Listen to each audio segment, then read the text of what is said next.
ওকে, আসসালামু আলাইকুম। আসসালামু আলাইকুম সুপ্রিয় শিক্ষার্থীরা, তোমাদের সবাইকে স্বাগত জানাচ্ছি আমাদের আজকের ক্লাসে। আমাকে একটু জানাও যে আমার কথা শুনতে পাচ্ছ কিনা এবং আমাদের সবকিছু ঠিক আছে কিনা। তাহলে আমরা শুরু করব আমাদের আজকের ক্লাস। হোপফুলি সবাই অনেক অনেক ভালো আছো এবং সুন্দর সুস্থ আছো। তো আমরা শুরু করব আমাদের আজকের ক্লাস। আজকের ক্লাসে আমরা যথারীতি আলোচনা করব আমাদের মাসি পিসি যেই গল্পটা রয়েছে সেটা নিয়ে আলোচনা করব।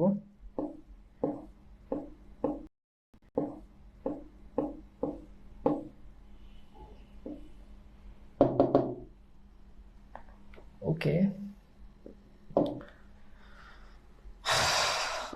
সো ঠিক আছে, অনেক দিন পর দেখা। Okay, thank you so much, everything clear, thank you so much. Okay, fine, ঠিক আছে, জি স্যার শোনা যাচ্ছে।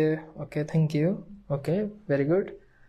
তো আমরা তাহলে মোটামুটি ভাবে আমাদের আজকের ক্লাসটা হচ্ছে আমরা শুরু করতে পারি। অ্যান্ড আজকে একটা ক্লাসে আমরা হচ্ছে আমাদের পুরো যে মাসি পিসি যে গল্পটা রয়েছে এই গল্পটা আমরা শেষ করব একটা ক্লাসে ইনশাল্লাহ। ঠিক আছে, আপনার ক্লাসে কি নোট করতে হবে নাকি পিডিএফ থাকবে? নোট অবশ্যই করবা, আর সাথে সাথে তোমাদেরকে পিডিএফও দিয়ে দেওয়া হবে, সমস্যা নেই। ঠিক আছে, ওকে, ফরিদপুরে welcome. SIRA Jewel, thank you so much Jewel. Power প্লের পর আবারও দেখা তানভীর ভাইকে। ওকে, ঠিক আছে। SSC 25 কি শর্ট ব্যাচে সিলেবাস আগে পড়ানো হবে? জি, আচ্ছা ফাইন, তাহলে আমরা শুরু করি। তো আমি একটু কিছু জিনিস একটু তোমাদেরকে ক্লিয়ার করে নিই, যেটা আমি পড়া শুরু করলে যে প্রশ্নগুলো তোমাদের জন্য করা হারাম। কি বলছি? এখন আমি তোমাদের যত প্রশ্ন আছে সবগুলো প্রশ্ন আমি তোমাদেরকে উত্তর দিয়ে দিব। তো এই পড়া যখন শুরু করব তখন এই প্রশ্নগুলো করা যাবে না। নাম্বার ওয়ান, এইটা বলা যাবে না যে ভাইয়া ব্যাকরণটা আগে শেষ করেন, ফার্স্ট পেপারটা আগে শেষ করেন, এই টপিকটা আগে শেষ করে দেন, এগুলো বলা যাবে না। কেন বলা যাবে না? কারণ যেটা তোমার কাছে অনেক বেশি গুরুত্বপূর্ণ, হয়তো তোমার কলেজে এক্সামে এই টপিকটা আজকে নাই, তার মানে এই না যে তোমার জন্য আমি সেটা পড়াবো না, কিংবা তোমার নেক্সট পরীক্ষায় এটা পরীক্ষাতে প্রশ্ন আসবে বা এটা বেশি ইম্পর্টেন্ট, বা তোমার কলেজের পরীক্ষাতে তুমি বলে যে ভাই এটা আগে পড়ান। আমি কিন্তু এই কাজ করব না। মানে তোমার তোমার আগে পরে দিয়ে আমার কিছু যায় আসে না, আমাকে দেখতে হবে সামগ্রিক দিক বিবেচনা করে। এখন তুমি কোনো একটা টপিক সমাস আগে পড়াইলেও পড়াবো, শেষে পড়াইলেও পড়াবো, আমার টার্গেট হচ্ছে আমি 3 থেকে 4 মাসের ভিতরে কোর্স শেষ করব। কথা বুঝছো? বা আরো বেশি হতে পারে, 4 মাসের একটু বেশি হতে পারে, যেহেতু ফুল সিলেবাস পড়াবো। তো এই টাইমের ভিতরে তোমাকে সকল টপিক পড়ানো হবে, এমন কোনো টপিক নাই যেটা পড়ানো হবে না। কথা বুঝছো? সুতরাং এটা বলা যাবে না ভাই এই টপিকটা আগে পড়ান, এটা আগে পড়ান, স্যার এটা আগে পড়ান, এটা বাদ। আচ্ছা, নাম্বার টু, এরপর হচ্ছে যে প্রশ্নটা সেটা হচ্ছে এখানে যেহেতু 24 ব্যাচ, 25 ব্যাচ এবং 26 ব্যাচ, 25 ব্যাচের শর্ট সিলেবাস, আগে শর্ট সিলেবাসের সবগুলো টপিক পড়ে ফেলবো, কারণ এই টপিকগুলো কমন, এগুলো সবাই পড়তে হয়, মানে এগুলো তুমিও পড়বা, 25 ব্যাচের স্টুডেন্ট পড়বে, 26 ব্যাচের স্টুডেন্ট পড়বে। এরপর আমরা শুধু 26 ব্যাচের জন্য হচ্ছে মানে শর্ট সিলেবাসের বাহিরের যে টপিকগুলো আছে আমরা সেগুলো নিয়ে আলোচনা করব, ঠিক আছে? তাহলে আমি আশা করি তোমাদেরকে মোটামুটি ভাবে আমি তোমাদেরকে বুঝাইতে পারছি যে আসলে ব্যাপারটা কোন ধরনের কি। আচ্ছা, এরপর আসো 3 নাম্বার, সেটা হচ্ছে ভাইয়া কোন বই কিনবো। এই প্রশ্ন ক্লাসে করা যাবে না। আমার একটা বই বের হবে, একটা না দুইটা, একটা বাংলা সেকেন্ড পেপার আর একটা ফার্স্ট পেপার, এইচএসসি 200 মার্কের। ওই বই বের হলে তখন ওই বই নিতে পারো, তবে সেটার জন্য সময় লাগবে, হয়তো 1 থেকে 1.5 মাস সময় লাগবে। এর ভিতরে তোমার যদি অনেক বেশি বইয়ের দরকার হয় তাহলে তুমি বই কিনে ফেলতে পারো, কোনো সমস্যা নাই, ঠিক আছে? 4 নাম্বার সবচেয়ে বেশি গুরুত্বপূর্ণ, এই সপ্তাহের জন্য একটা অস্থায়ী রুটিন, এটা স্থায়ী রুটিন দেওয়া হবে, সেই স্থায়ী রুটিনও পরিবর্তন হতে পারে। তো রুটিন পরিবর্তন হলে হয়তো বা তোমার সাথে সেটা ম্যাচ নাও হতে পারে। দেখো এখানে অনেক স্টুডেন্ট, 1000 স্টুডেন্টের মন মতো রুটিন দেওয়া আমার পক্ষে সম্ভব না। সো কাজে তোমার সাময়িক অসুবিধা হলেও তুমি সেটা নিয়ে কোনো কমপ্লেন করবা না, কারণ এখানে আমি 1000 জনের সাথে টাইম ম্যাচ করে আমার দেওয়া সম্ভব না। আমি যখন 10টায় ক্লাস নিচ্ছি, তবে এটা নিশ্চিত থাকো যে ক্লাস টাইম 10টায় হবে, কারণ এই সময়টা বেশিরভাগ ফাঁকা থাকে।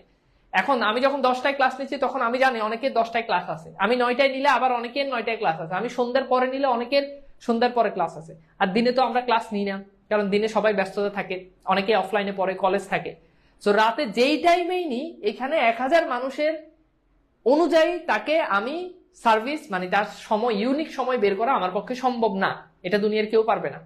সো এই ধরনের প্রশ্নগুলো হচ্ছে করা যাবে না। ক্লাসের টাইম কতক্ষণ হবে? উত্তর হচ্ছে ক্লাসের টাইম সাধারণত 1 থেকে 1.5 ঘন্টার ভিতরে আমাদের ক্লাস টাইম হবে। আমার ক্লাসের টাইম বেশি বড় না, খুব কম সময়, 1 থেকে 1.5 ঘন্টার ভিতরে ক্লাসের টাইম থাকবে। ওকে, আর আমাদের ক্লাসের বৈশিষ্ট্য হচ্ছে আমরা ক্লাসে অনেক বেশি পড়বো এন্ড অনেক বেশি প্র্যাকটিস করবো, অনেক বেশি প্র্যাকটিস করবো।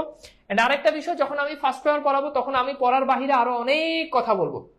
মাসে বেশি গল্পটা পড়াবো, এখানে আমি পড়ার বাহিরে অনেক অনেক অনেক বেশি কথা বলবো। এখন তুমি যদি এটা মনে করো যে ভাই আপনি ক্লাসে বেশি কথা বলেন বা পড়ানোর থেকে বেশি কথা বলেন, তাহলে এটা প্রবলেম আছে, তোমার প্রবলেম। ব্যাপারটা হচ্ছে গল্প, কিন্তু এটা কিন্তু গল্প, এইটা এটা পড়া, বাট কেমন পড়া? এটা গল্প, সুতরাং এটা তুমি গল্প করেই পড়তে হবে। তো এটা কিন্তু তোমার ফিজিক্স, হায়ার ম্যাথ, এটা কিন্তু বায়োলজি না, এটা গল্প। সেকেন্ড পেপারের কথা বলতেছি না, ফার্স্ট পেপারের কথা, এটা গল্প। এখন আমি যদি এমন ভাবে তোমাকে গল্প পড়াই যে তুমি আমার ক্লাস করতে করতে ঘুম পাই যায়, মানে তোমার ঘুম পেয়ে যাচ্ছে, তাহলে এটা আমার জন্য সবচেয়ে বড় ব্যর্থতা। আমি যখন গল্প পড়াবো তখন তুমি গল্পটাকে খুব ভালোভাবে তোমার জীবনের সাথে তুমি সেটা রিয়েলাইজ করবা, আর তোমার চোখ থেকে ঘুম চলে যাবে, ঠিক আছে? আর তোমার মুখে হাসি থাকবে যে আমি তো এইভাবে কখনো শিখি নাই। তো এইভাবে আমরা গল্প পড়বো, এইভাবে আমরা ফার্স্ট পেপার পড়বো, ঠিক আছে? এটা কিন্তু বোরিং সাবজেক্ট না, বাংলা কিন্তু টোটালি বোরিং সাবজেক্ট না। বাংলাতে এমন কিছু নাই যেটা আমার মাথার উপর দিয়ে যাচ্ছে, বাংলাতে এমন কিছু নাই যে আমার পড়তে খুব বোরিং লাগতেছে, ঠিক আছে? সো এই হচ্ছে আমাদের মোটামুটি কথাবার্তা। আমরা এখানে ফুল সিলেবাস পড়বো, হ্যাঁ ঠিক আছে? ভাইয়া স্ক্রিন প্রবলেম, স্ক্রিনে কি ধরনের প্রবলেম? এই ছেলে 4-5 বার কমেন্ট করছে যে ভাইয়া স্ক্রিনে প্রবলেম, 6 বার কমেন্ট করছে। মানে কি সমস্যা স্ক্রিনে, কি সমস্যা? এই যে একটা ফালতু একটা কমেন্ট, স্ক্রিনে কোনো সমস্যা আছে? সবই তো ঠিকঠাক ভাবে দেখা যাচ্ছে, স্ক্রিনে প্রবলেম হচ্ছে। 7 বার কমেন্ট করছে, তো 2 বারের বেশি কেউ কোনো কমেন্ট করবা না, 2 বারের বেশি। আমার চোখে যদি কমেন্ট না পড়ে তাহলে কতক্ষণ পর আবার করবে? একসাথে এতগুলো কমেন্ট করলে বিশৃঙ্খলা তৈরি হয়। আর ক্লাসে পড়ার বাহিরে কোনো বাড়তি কোনো ধরনের কথা বললে আমার কাছে যদি মনে হয়, তাহলে আমি যদি দেখি, তাহলে আমি সেটা গ্রুপ থেকে তোমাকে ব্লক করে দিব। তোমাকে কিন্তু পুনরায় আবার অন্য আইডি দিয়ে কোর্স কিনে তোমাকে এই কোর্সে এনরোল করতে হবে, ঠিক আছে? ঠিক আছে, ক্লিয়ার? আমি কি ক্লিয়ার? আমি কি আলোচনায় যেতে পারি? তোমরা কি সব প্রশ্নের উত্তর পেয়েছো? ক্লাস যখন শুরু করব, যখন গল্প পড়াবো, তখন এই ধরনের মানে তখন বাহিরের প্রশ্ন করবা না, হ্যাঁ?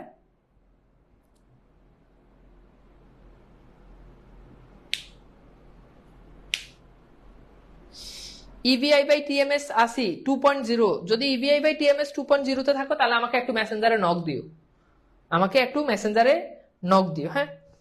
আচ্ছা, যারা আছো আর কি, যারা দুইটাই কোর্সে আছো তারা হচ্ছে আমাকে মেসেঞ্জারে নক দিও। এরকম সংখ্যাটা থাকার কথা না, তবু কেউ থাকলে নক দিও। আচ্ছা ঠিক আছে, তাহলে আমরা শুরু করছি আমাদের আজকের ক্লাস। এন্ড আমরা চলে যাচ্ছি, ঠিক আছে, আমরা চলে যাচ্ছি আমাদের আজকের ক্লাসে, ঠিক আছে? ওকে, আমরা প্রথমত একটু লেখককে নিয়ে আলোচনা করব। লেখকের নাম হচ্ছে মানিক বন্দ্যোপাধ্যায়। আমরা মানিক বন্দ্যোপাধ্যায়কে নিয়ে কথাবার্তা বলবো। তো তিনি জন্মগ্রহণ করেন, তার পৈতৃক নিবাস ছিল ঢাকার বিক্রমপুরে। মানে পৈতৃক নিবাস হচ্ছে মানে পিতার বাড়ি, পৈতৃক নিবাস মানে হচ্ছে বাপের বাড়ি। ধরো আমি তানভীর, আমি জন্মগ্রহণ করছি ঢাকাতে, তাহলে আমার পৈতৃক নিবাস মানে আমি আমি আমি আমার বাপের বাড়ি ঢাকা, বাট আমি কোনো একটা কারণে আমি আমেরিকাতে জন্মগ্রহণ করছি, তাহলে আমার পৈতৃক নিবাস আমেরিকা না, আমেরিকা না, কোথায়? ঢাকা, অর্থাৎ আমার বাপের বাড়ি। তাহলে পৈতৃক নিবাসটা বুঝতে পারছো, এটা হচ্ছে ঢাকার বিক্রমপুরে। আর তার পিতৃপ্রদত্ত নাম হচ্ছে প্রবোধ কুমার বন্দ্যোপাধ্যায়, হ্যাঁ কথা বুঝছো? প্রবোধ কুমার বন্দ্যোপাধ্যায়, অর্থাৎ তার বাপে নাম রেখেছে প্রবোধ কুমার বন্দ্যোপাধ্যায়, কিন্তু পরবর্তীতে আসলে তার ডাক নাম ছিল মানিক, এবং সেই থেকে তাকে বলা হয় মানিক বন্দ্যোপাধ্যায়। অনেক সময় থাকে না যে বাপ মা নাম রাখে একটা, বাপ মা নাম রাখছে সাদিয়া, মেয়ে বড় হয়ে তার নাম রাখছে অ্যাঞ্জেল সাদিয়া, তাই না? এরকম অনেকেই দেখবা যে নাম পরিবর্তন করে। তো যদিও আমাদের মানিক বন্দ্যোপাধ্যায়ের ডাক নামটা ছিল মানিক, সেখান থেকে আসলে তার নাম হয়েছে মানিক বন্দ্যোপাধ্যায়, বাট তার বাবা তার নাম রেখেছে প্রবোধ কুমার বন্দ্যোপাধ্যায়। আরেকটা কথা একটু বলে রাখি মাঝখান দিয়ে, সেটা হচ্ছে প্রথম 2-1টা ক্লাস কিছু স্টুডেন্টের কাছে মনে হতে পারে যে ভাই আপনি একটু ফাস্ট কথা বলেন বা একটু দ্রুত কথা বলেন। এইটা 2-3টা ক্লাসের পর অটোমেটিক ঠিক হয়ে যাবে, হ্যাঁ? এটা 2-3টা ক্লাস আমার সাথে করলে তখন হচ্ছে অ্যাডজাস্ট হয়ে যাবে। অধিকাংশ স্টুডেন্ট অ্যাডজাস্ট হবে, বাট কিছু স্টুডেন্টের একটু প্রবলেম হবে, হ্যাঁ? আচ্ছা, এইবার আসো আমরা একটু দেখি যে তার উপন্যাসগুলোর ভিতরে রয়েছে জননী, রয়েছে দিবারাত্রির কাব্য, পদ্মা নদীর মাঝি। পদ্মা নদীর মাঝি এটা খুবই বিখ্যাত বাংলা সাহিত্যে একটা উপন্যাস। এরপর হচ্ছে পুতুল নাচের ইতিকথা, এরপর হচ্ছে চিহ্ন। এরপর তার গল্পগুলোর ভিতরে রয়েছে প্রাগৈতিহাসিক, সরীসৃপ, সমুদ্রের সাত, কুষ্ঠরোগীর বউ, টিকটিকি, হলুদ পোড়া, আজকাল পরশুর গল্প, হারানো নাচ জামাই, ছোট বকুলপুরের যাত্রী প্রবৃত্তি, এগুলো তোমরা বই থেকে একটু দেখে নিও, বইতেই দেওয়া আছে, আমরা সেখানে না যাই। এবার আসো আমরা একটা গুরুত্বপূর্ণ জিনিস, এই যে মাসি পিসি যে গল্পটা আছে, এই গল্পটা আমাদেরকে জানতে হবে যে এটা কোন পত্রিকাতে প্রথম প্রকাশিত হয়। উত্তর হচ্ছে পূর্বাশা পত্রিকা। এই 2024 সালে, অর্থাৎ যেই পরীক্ষাটা এখন হচ্ছে এইচএসসি পরীক্ষা, এখানে দুইটা বোর্ডে এই প্রশ্নটা আসছে যে মাসি পিসি গল্প কোন পত্রিকাতে প্রকাশিত হয়। উত্তর হচ্ছে পূর্বাশা, মাসি পিসি পূর্বাশা পত্রিকাতে প্রকাশিত হয়। ঠিক আছে, আচ্ছা। এরপর হচ্ছে আমরা যদি দেখি যে এই যে এই গল্পটা রয়েছে, এই গল্পটা ঐতিহ্য প্রকাশিত মানিক রচনাবলীর 5ম খণ্ড থেকে এটা নেওয়া হয়েছে, এবং প্রথম এটা সংকলন করা হয়েছে পরিস্থিতি নামক গল্পগ্রন্থে। তাহলে এটা কোথা থেকে সংকলন করা হয়েছে? উত্তর হচ্ছে পরিস্থিতি নামক গল্পগ্রন্থে। আর বর্তমান পাঠ গ্রহণ করেছে কোথা থেকে? বর্তমান এটা নেওয়া হয়েছে মানিক রচনাবলীর 5ম খণ্ড থেকে। ওকে, এই জিনিসটা সবচেয়ে বেশি ইম্পর্টেন্ট যে এটা পূর্বাশা পত্রিকাতে কি হয়? প্রকাশিত হয়, পূর্বাশা পত্রিকাতে প্রকাশিত হয়। ওকে, পূর্বাশা পত্রিকাতে প্রকাশিত হয়। ফাইন, আমরা চলে যাচ্ছি আমাদের গল্পে। সো গল্পের এখানে যে থিমটা, সেটা হচ্ছে যেগুলো ইয়েলো কালার করে দেওয়া আছে, হলুদ কালার করে দেওয়া আছে, এগুলো হচ্ছে ব্যাখ্যা। এগুলো কি ব্যাখ্যা, এটা কিন্তু মূল আলোচনা না।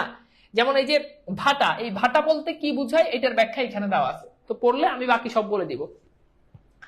তো আমরা যাওয়ার আগে, এটা পড়ার আগে আমরা একটু সামারি করে নিই। এই গল্পের, মাসি পিসি গল্পের মূল বিষয়বস্তু হচ্ছে পুরুষতান্ত্রিক সমাজে, খেয়াল করো, পুরুষতান্ত্রিক সমাজে হ্যাঁ নারীদের অবস্থান। পুরুষতান্ত্রিক সমাজে নারীদের অবস্থান, আমি কি বুঝাইতে পারছি? তাহলে বলো তো মাসি পিসি গল্পের মূল বৈশিষ্ট্য কি বা মূল ভাব কি? উত্তর হচ্ছে পুরুষতান্ত্রিক সমাজে নারীদের অবস্থান। অর্থাৎ আমরা দেখি একটা সময় পুরুষতান্ত্রিক সমাজ ছিল, যদি এখন অনেকটা নারীতান্ত্রিক সমাজ হয়ে গেছে। আগে পুরুষরা নারীদেরকে চালাতো, আর এখন নারীরা পুরুষদেরকে চালায়। তো সেই সময় আসলে নারীরা কিভাবে নির্যাতনের শিকার হতো? নারীরা তখনকার সময় ছিল পুরুষদের কেবল সাধনার বা ভোগের বস্তু ছিল। তো সেই ঘটনা আমরা এখানে দেখতে পাই। তো আমাদের এইখানে মূল ক্যারেক্টারটা হচ্ছে আল্লাদিকে নিয়ে। এই আল্লাদি, সে তার বাবা মাকে হারিয়েছে, তার বাবা মা কলেরায় একটা রোগে মারা গেছে, তার ভাই বোন যারা ছিল তারা মারা গেছে। তো এই আল্লাদিকে পরবর্তীতে বিবাহ হয় যোগু নামক একটা কি বলা যায়, একটা পুরুষের সাথে। সেই পুরুষটা কেমন? সে ছিল লোভী, সে ছিল নারী নির্যাতন করতো, অর্থাৎ বউয়ের গায়ে হাত তুলতো। তো যখন তাদের সংসারে বনিবনা হচ্ছে না এবং তার পরিবারের মানুষজন যখন তাকে প্রচুর অত্যাচার করতো, তখন আল্লাদির কেউই ছিল না, তার ছিল এক মাসি এবং তার ছিল আরেক পিসি। এই মাসি আর পিসির কাছে এসে আল্লাদি উঠে। কিন্তু যেখানে মাসি পিসি তারা নিজেরাই কিন্তু কি ছিল? বিধবা ছিল। এই বিধবা দুজন নারী, তারা নিজেরা চলতেই অবস্থা খারাপ, নিজেরা তারা কোন রকম বাসায় গিয়ে মানুষের কাজ করে। সেই দুজন নারী আবার আরেকজনের যেই ভাগ, সেটা হচ্ছে আল্লাদি। এই আল্লাদিকে নিয়ে তারা তখন যে অভাবের যে সংসার, সেটা তখন দেখানো। এবং আল্লাদি দেখতে শুনতে খুবই সুন্দর ছিল, এবং সুন্দর থাকার কারণে গ্রামের যেই পুরুষ যারা ছিল, সেই পুরুষরা আল্লাদিকে তারা কি করতো? অন্যভাবে তারা আল্লাদির দিকে তাকাতো এবং মাসি পিসির কাছে তারা ভাব জমাতো কোনোভাবে টাকা দিয়ে আল্লাদিকে কেনা যায় কিনা, আল্লাদিকে কোনোভাবে কি করা যায় কিনা, একটু টাকা পয়সা, মাসি পিসিকে কিছু টাকা পয়সা হাতের ভিতরে ঢুকে দিয়ে আল্লাদিকে একটু, বুঝতেই পারতেছো। তো এইভাবে আমরা দেখি, এবং শেষ পর্যন্ত মাসি পিসি গল্প অন্যতম একটা লাভার বয়, নাম হচ্ছে তার গোকুল। গোকুল কোনোভাবেই হাত ছাড়ে না। এই গোকুল, সে হচ্ছে মাসি পিসি গল্পের খলনায়ক। আল্লাদির বাপের যে জায়গা জমি ছিল, এই জায়গা সম্পত্তি সে দখল করেছে। দখল করার পর সে আল্লাদিকেও নিতে চায়, এবং আল্লাদিকে নেওয়ার জন্য সে তখন দারোগা বাবুকে নিয়ে আসে। মাসি পিসিকে রাতের মধ্যে কোথায়? কাছারি বাড়িতে যাইতে বলে, আর এখান দিয়ে গোকুল লোক ফিট করে রাখে যে মাসি পিসি গেলেই আল্লাদিকে তার লোকজন তুলে নিয়ে আসবে এবং আল্লাদিকে তার লাগবে। এই ছিল মারাত্মক আমাদের যে লাভার বয় সে।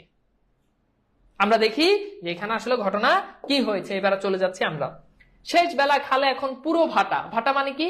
যখন দেখবা নদী বা খালের কাছে সন্ধ্যার সময় দেখবে যে পানি নিচের দিকে নেমে যায়, উপরে দেখবা যে ময়লা আবর্জনা জমা হয়ে থাকে, এটাকে বলা হয় ভাটা।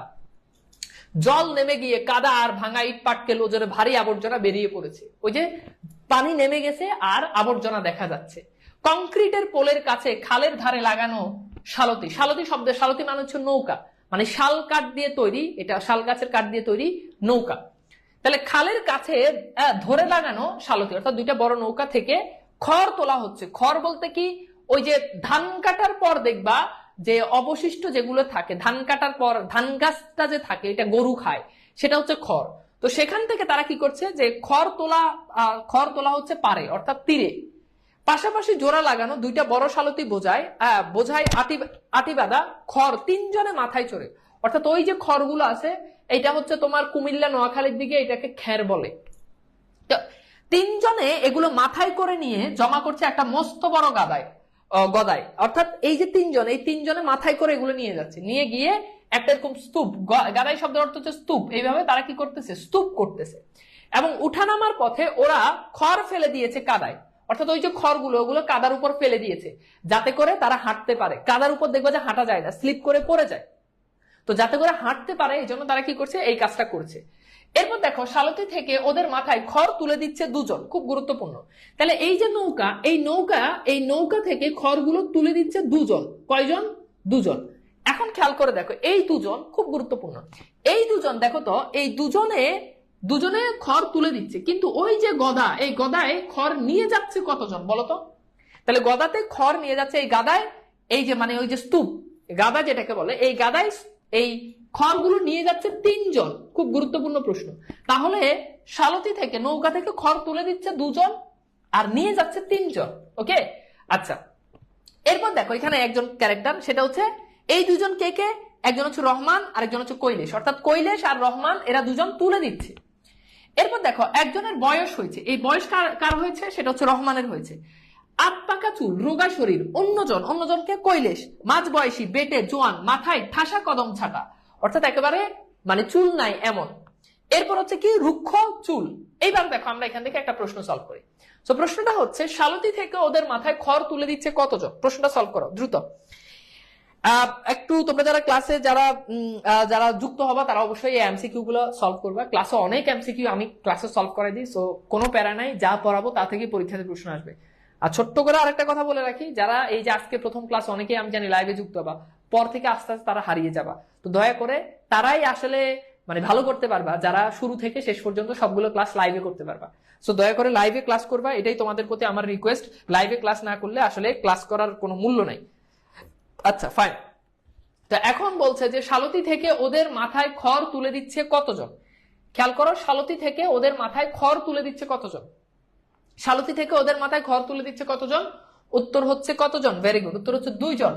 আর তিনজন সেগুলো কি করছে? নিয়ে যাচ্ছে। এখন আমার প্রশ্ন হচ্ছে মাসিপিসি গল্পে, খেয়াল করো, মাসিপিসি গল্পে খড় তোলার কাজ করছে কতজন?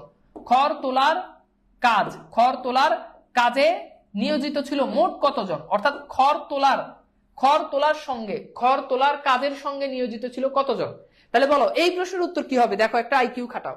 প্রশ্ন হচ্ছে মাসিপিসি গল্পে খড় তোলার কাজের সঙ্গে যুক্ত ছিল কতজন? উত্তর কি? উত্তর কি 2 হবে? উত্তর কি 3 হবে নাকি অন্য কিছু হবে বলো তো? Very good, thank you so much.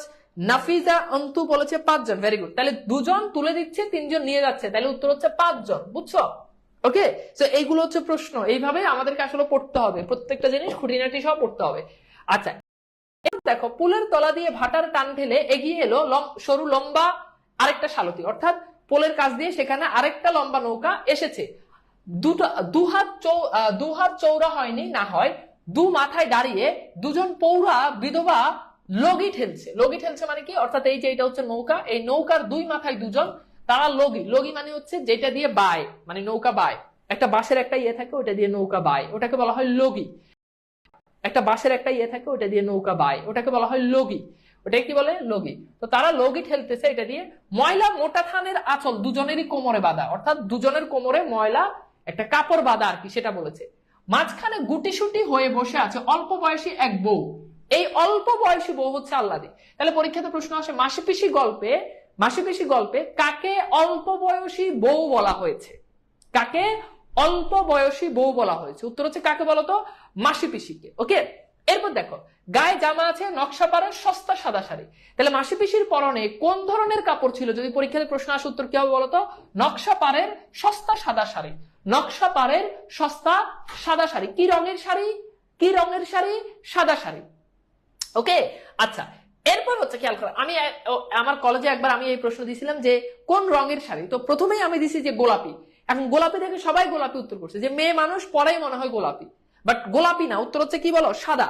আচ্ছা, এরপর দেখো আটসাট থমথমে গরম, গরম মিনস হচ্ছে চেহারা, মানে খুব থমথমে তার চেহারা, গোলগাল মুখ, কৈলাস বাহকের মাথায় খড় চাপতে ব্যস্ত ছিল। অর্থাৎ যাদেরকে এই যে যারা খড় নিচ্ছে তাদের মাথার উপর খড় দিতে কৈলাস ব্যস্ত ছিল। ছটপট শেষ আটিটা চাপিয়ে দিয়ে সে যখন ফিরলো, মাসি পিসির শালতি দু হাতের মধ্যে এসে গেছে। ও মাসি, ও গো পিসি, রাখো রাখো, খবর আছে শুনে যাও। অর্থাৎ একটা খবর আছে, তুমি সেটা শুনে যাও। সামনের দিকে লগি পুঁতে মাসি পিসি শালতির গতি ঠেকায়। অর্থাৎ নৌকাতে এভাবে চলতে থাকে, তো নৌকার যখন লগি অর্থাৎ ওই বাঁশটা যেটা দিয়ে বায়, ওটাকে যখন তুমি সামনের দিকে দিবা তখন নৌকাটা স্থির হয়ে যাবে, আর যখন তুমি এবার পিছনের দিকে দিবা তখন নৌকাটা সামনের দিকে যাবে। তো এখানে এটাই বলছে যে সামনের দিকে লগি ফুতে মাসি পিসি শালতির গতি ঠেকায়, অর্থাৎ শালতি নৌকাটাকে থামায়। আল্লাদি শীতের সিঁতুর পর্যন্ত ঘোমটা টেনে দেয়। যখন ওই যে কৈলাসকে যখন দেখে, যখন ওই কৈলাসকে যখন দেখে তখন আমরা দেখতে পাই যখন সে দেখে, অর্থাৎ এই যে আমরা দেখি যে ইয়ের কথা যখন বলছে যে কৈলাসকে যখন দেখে তখন আল্লাদি কি করে, আল্লাদি শীতের সিঁদুর পর্যন্ত ঘোমটা টেনে দেয়। তাহলে এখান থেকে পরীক্ষার প্রশ্ন আসতে পারে যে আল্লাদিকে কৈলাসকে দেখে আল্লাদি কি করে, উত্তর হচ্ছে আল্লাদি শীতের সিঁদুর পর্যন্ত ঘোমটা টেনে দেয়। অর্থাৎ এইভাবে ঘোমটা টেনে দেয়, এইভাবে কি করে ঘোমটা টেনে দেয়। তো এইগুলো আসলে পূর্বে এগুলো রেওয়াজ ছিল যে যখন কোন কি করবে, যখন কোন পর পুরুষকে দেখে তখন কি করবে, ঘোমটাটা তোমাকে কি করতে হবে, টেনে দিতে হবে। ঘোমটাটা কি করতে হবে, টেনে দিতে হবে, এইভাবে ঘোমটা টেনে দিবা, বুঝছো? তো এগুলো যদি এখন আর নাই, এখনকার মেয়েরা কি পর পুরুষ দেখলে ঘোমটা টেনে দেয় এভাবে? না, উল্টা আরো খুলে দেয়, বুঝছো? তো এগুলো প্রাচীন কালে ছিল আমাদের মা দাদি দাদিদের আমলে, নানিদের আমলে। এখনকার মেয়েরা এগুলো পারে না। পারে না বলতে কি, ওরা এগুলো করে না, ওদের মনে হয় যত খুলবে তত স্টাইলিশ। তা আমরা দেখি পরে যাই। এরপর হচ্ছে কি, সামনের থেকে মাসি বলে বিরক্তির সঙ্গে, বেলা আর নেই কৈলাস, অর্থাৎ সন্ধ্যা হয়ে যাচ্ছে। তো এইখানে একটা প্রশ্ন, সেটা হচ্ছে যে নৌকা দিয়ে আসার সময় আল্লাদির পরনে কি ছিল বলো? নৌকা দিয়ে আসার সময় আল্লাদির পরনে কি ছিল? দ্রুত। Very good. তাহলে কি ছিল? সস্তা নকশা পাড়ের সস্তা সাদা শাড়ি। এখন এখানে বলছে নকশা পাড়ের সস্তা সাদা শাড়ি, এখানে বলছে নকশাহীন দামি রঙিন শাড়ি। তো বুঝতে পারতেছে এখানে রাইট অ্যান্সার ক হবে। হ্যাঁ, ভেরি গুড। আচ্ছা, এরপর দেখো পেছন থেকে পিসি মাসি বলে আরেকটু পথ যেতে হবে কৈলাস। হ্যাঁ, মাসি গলা ঝরো ঝরো, আওয়াজ একটু মোটা, একটু ঝংকার আছে। কৈলাস খবর গোপন, দুজনে লম্বা শালতি, হ্যাঁ, দু মাথায় থাকলে সম্ভব নয় চুপে চুপে বলা। অর্থাৎ দুজন নৌকার দুই মাথায়, মাসি এই মাথায়, পিসি নৌকার এই মাথায়। হ্যাঁ, মাসি বড় শালতি খড় ঠেকানো বাঁশটা চেপে ধরে থাকে। পিসি লগি হাতে নিয়ে পেছন থেকে এগিয়ে আসে সামনের দিকে। অর্থাৎ পিসি এবার কি করে, সামনের দিকে এগিয়ে আসে। আল্লাদি যেখানে ছিল সেখানেই বসে কান পেতে রাখে, কথাবার্তা সে সব শুনতে পায় সহজে। অর্থাৎ কৈলাস যা যা কথা বলে আল্লাদি খুব সুন্দরভাবে সেগুলো শুনতে পায়, কারণ সে যাতে শুনতে পায় এমনি কয়ে, মানে ওইভাবেই কৈলাস বলতেছে, খুব জোরে জোরে বলতেছে। এরপর দেখো, বলি মাসি তোমাকেও বলি পিসি, কৈলাস শুরু করে, মেয়েকে একদম শ্বশুর ঘরে পাঠাবে না মনে করেছো যদি, সে কেমন ধরা কথা হয়। এত বড় সমত্ব মেয়ে, সমত্ব মানে হচ্ছে প্রাপ্তবয়স্ক যুবতী, তোমরা দুটো মেয়ে লোক বাদে ঘরে কোনো পুরুষ মানুষ নেই, বিপদ আপদ ঘটে যদি। তো বলছে তোমরা যে বলতেছো তোমরা মেয়েকে শ্বশুর বাড়িতে পাঠাবে না, এটা কেমন কথা? ঘরে কোনো পুরুষ মানুষ নাই যদি কোনো বিপদ আপদ হয়, বুঝছো? আচ্ছা, এরপর মাসি বলছে খুনসুটি রাখো তো দেখি কৈলাস, অর্থাৎ তামাশা। খুনসুটি মানে হচ্ছে তামাশা। হ্যাঁ, যে এই তামাশা রাখো, মস্করা এটা রাখো, মুদ্রা কথাটা কি তাই কো, অর্থাৎ আসল কথা কি সেটা বলো। বললে না খবর আছে কি, মানে কি খবর আছে সেটা বলো। হাসি তামাশা, মাসি পিসির কাছে মনে হচ্ছে যে এটা তাদের সাথে তামাশা করতেছে, এই জন্য বলছে খবর আছে, যে খবরটা বলো। তো এখানে প্রশ্ন হচ্ছে কার গলা ঝরঝরা, আওয়াজ একটু মোটা, উত্তর কি হবে বলতো? ওকে, ঠিক আছে, কালারটা চেঞ্জ করলাম, এটাই দিই, লাল কালারটা দিই। হ্যাঁ, আচ্ছা, তাহলে উত্তর কি হবে? উত্তর ভেরি গুড, উত্তর হচ্ছে মাসি পিসি। উত্তর হচ্ছে মাসি পিসি। একটু এখানে তোমাদেরকে দেখাই, এই যে দেখো মাসি পিসির গলা ঝরঝরা, আওয়াজ একটু মোটা, একটু ঝংকার আছে। তো উত্তর হবে কিন্তু মাসি পিসি। হ্যাঁ, আচ্ছা, এরপর দেখো পিসি বলে খবরটা কি তাই কো, বেলা আর নেই কৈলাস, অর্থাৎ সন্ধ্যা হয়ে যাচ্ছে। মাসি পিসির সাথে পারা যাবে না জেনে কৈলাস অগত্যা ফেনিয়ে রসিয়ে বলবার সে সোজা কথায় আসে, অর্থাৎ একেবারে ঘুরে ফেরে না বলে সে সহজ কথা বলে। যোগুর সাথে দেখা হলো কাল। যোগুকে মনে আছে? যোগুকে বলো আল্লাদির স্বামী। খড় তুলতে দেখে সাজ হয়ে গেল, তার দোকানে একটু মানে আর কি, চা খেতে গেছি চায়ের দোকানে, যোগুর সাথে দেখা। অর্থাৎ বলতেছে যে সন্ধ্যা হয়ে গেছে, কালকে খড় তুলতে তুলতে তাই চায়ের দোকানে গেলাম, যোগুর সাথে দেখা হলো। মাসি বলে, চায়ের দোকানে না কিসের দোকানে? তাই বুঝছি কৈলেশ, তা কথাটা কি? পিসি বলে, সেটা ছাড়া আর ওকে কোথায় দেখবে? হাতে দুটো পয়সা এলেই তোমারও স্বভাব বিগড়ে যায় কৈলেশ। তা কি বললো যোগু? অর্থাৎ এইখানে খেয়াল করে দেখো, এখানে পিসি বলতে যে সেটা মানে তাকে ছাড়া, চায়ের দোকানে ছাড়া তাকে তুমি কোথায় দেখবে? অর্থাৎ আকান্না মানুষটাই কি করে, চায়ের দোকানে যায়।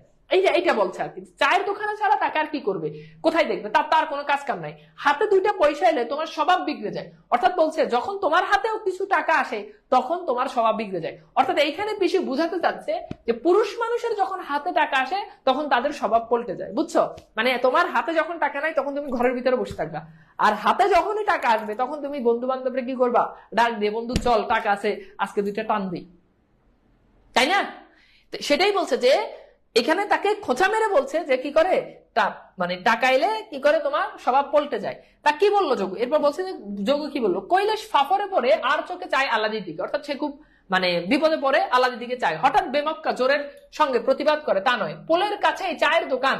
তাহলে ওই যে চায়ের দোকান, ওই চায়ের দোকানটা কিসের কাছে? পোলের কাছে। মাসি পিসি গিয়ে জিজ্ঞেস করুক না সেখানে, অর্থাৎ আমি যে ভুল বলছি তাহলে মাসি পিসি গিয়ে জিজ্ঞেস করুক।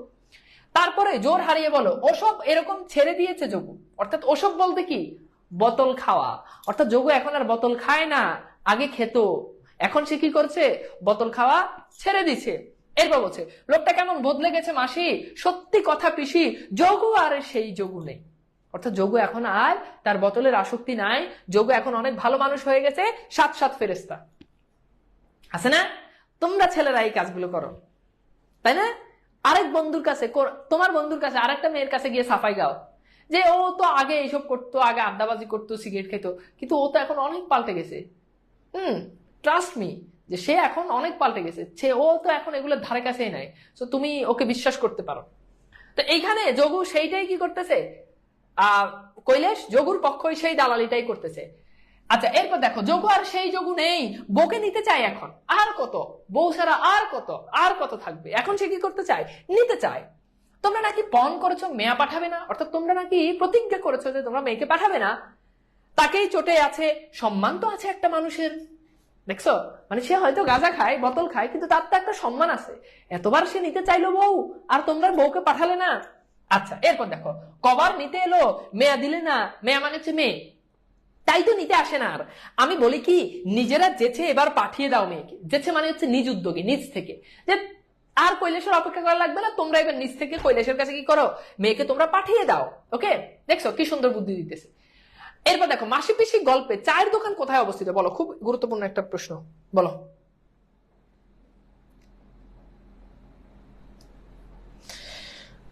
মাসি পিসি গল্পে চায়ের দোকান কোথায় অবস্থিত? ভেরি গুড, তাহলে পোলের কাছে। উত্তর হচ্ছে কি বলতো, পোলের কাছে। ওকে, ভেরি গুড, থ্যাংক ইউ। আচ্ছা, এরপর দেখো, এবার মাসি কি বলতেছে? এবার মাসি বলছে, পেট শুকিয়ে লাঠি চাটা খেতে। অর্থাৎ এখানে আমরা দেখতে পাই আল্লাদির প্রতি তারা যে নির্যাতন করেছে সেই নির্যাতনটা এখানে দেখা যাচ্ছে, যে পেট শুকিয়ে লাঠি চাটা খেতে। অর্থাৎ এই যে পেট শুকিয়ে লাঠি চাটা খেতে, কলকে পোড়ার ছেঁকা খেতে। অর্থাৎ কলকে পোড়ার ছেঁকা মানে কি বুঝতে পারছো? কলকে পোড়ার ছেঁকা হচ্ছে কলকে পোড়ার একটা ধরনের ছ্যাক দিত, পোড়া ছ্যাক দিত, সেই ছেঁকা দিতে। খুঁটির সাথে দড়ি বাঁধা হয়ে থাকতে দিনভর রাতভর। অর্থাৎ এই যে তিনটা জিনিস আমরা দেখতে পাই, আল্লাদিকে যে অমানবিক অত্যাচার করতো সেটা এখানে ফুটে উঠেছে। এটা কিন্তু একটা সময় ছিল, আগে পুরুষরা কি করতো, নারীদেরকে মারতো, নারীদেরকে অমানবিক অত্যাচার করতো, বিশেষ করে যৌতুকের জন্য।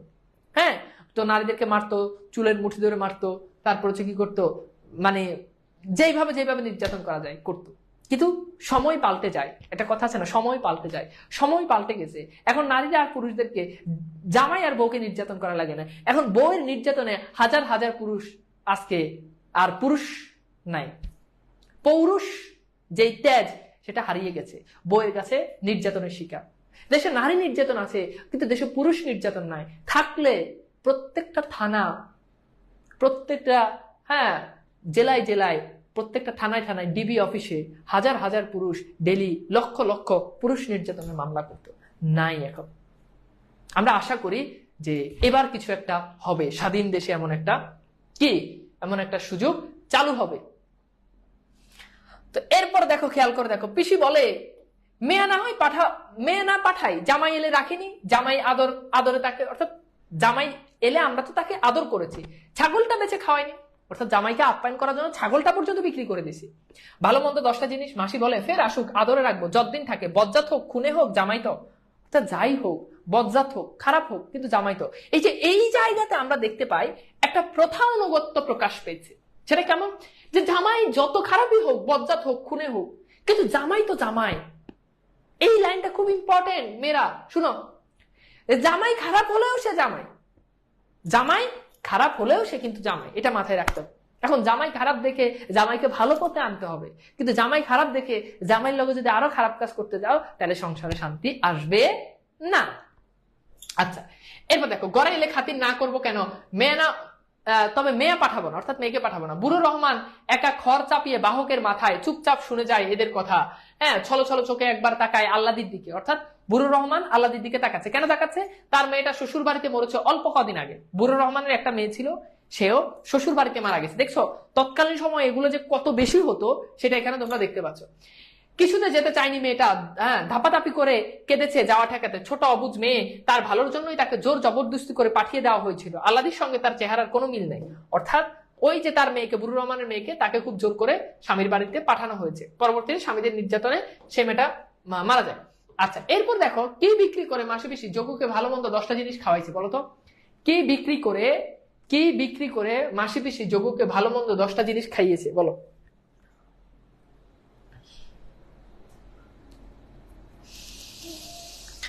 ওকে, উত্তর কি? ছাগল বিক্রি করে তাকে খাওয়াইছে। Very good. আচ্ছা, এরপর দেখো, বয়সে সে ছিল অনেক ছোট, অর্থাৎ ওই যে বুড়ো রহমানের মেয়ের কথা বলতেছে।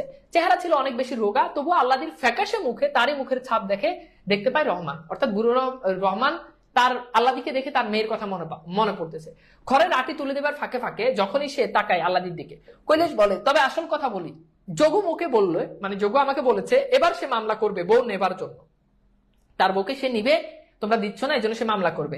তার বিয়ে করা বউকে তোমরা আটকে রেখেছো বদ মতলবে, মামলা করলে বিপদে পড়বে। স্বামী নিতে চাইলে বউকে আটকে রাখার আইন নেই, অর্থাৎ জামাই যদি বউকে নিতে চায় তাহলে তোমরা বেঁধে রাখতে পারবে না, জেল হবে তোমাদের। আর যেমন বুঝলাম মামলা যোগু করবে আজকালের মধ্যে, অর্থাৎ কৈলাস তাদেরকে ভয় দেখাচ্ছে। মরবে তোমরা জানো মাসি, জানো পিসি, মারা পড়বে তোমরা একেবারে, অর্থাৎ তোমরা একদম মারা সারা হয়ে যাবে, বুঝছো?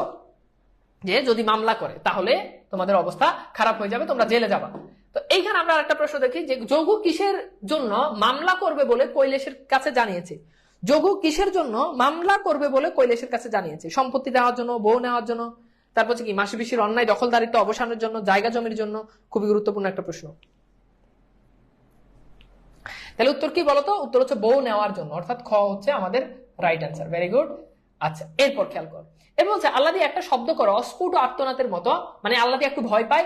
মাসি পিসি মুখ চাওয়াচাওয়ি করে কয়েকবার, মনে মনে তাদের একই কথা উদয় হয়েছে। চোখে চোখে চেয়ে সেটা শুধু জানাজানি করে নিল তারা। মাসি বলল, জেলে না হয় গেলাম কৈলাস, কিন্তু মেয়া যদি স্বামীর কাছে যেতে না চায়, খুন হবার ভয়। অর্থাৎ আমরা না হয় জেলে যাবো, কিন্তু মেয়ে যদি স্বামীর কাছে না যেতে চায়, যে সে খুন হয়ে যাবে, এটার ভয়। এরপর বলে মাসি বড় শালতির খড় ঠেকানো বাঁশ ছেড়ে দিয়ে লোগে গুজে দেয় কাদায়, মানে ওই বৈঠা পাওয়া শুরু করে।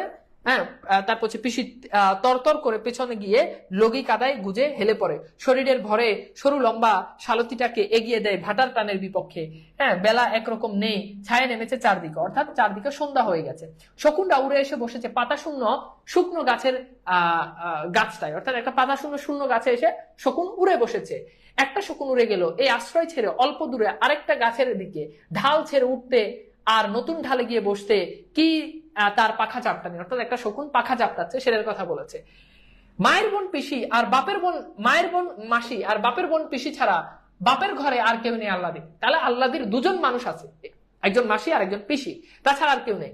দুর্ভিক্ষ কোনো মতে ঠেকেছিল তার বাপে। দুর্ভিক্ষ মানে তো বুঝো, যখন খাবারের বিশ্বব্যাপী যখন খাবারের অনেক সংকট দেখা যায়, মানুষ না খেয়ে মারা যায়, তো সেই সমস্যা কোন রকম তার বাপে কি ছিল, বেঁচে ছিল। মহামারীর একটা রোগে, কলেরায়, তাহলে কোন রোগে মারা যায়? কলেরা।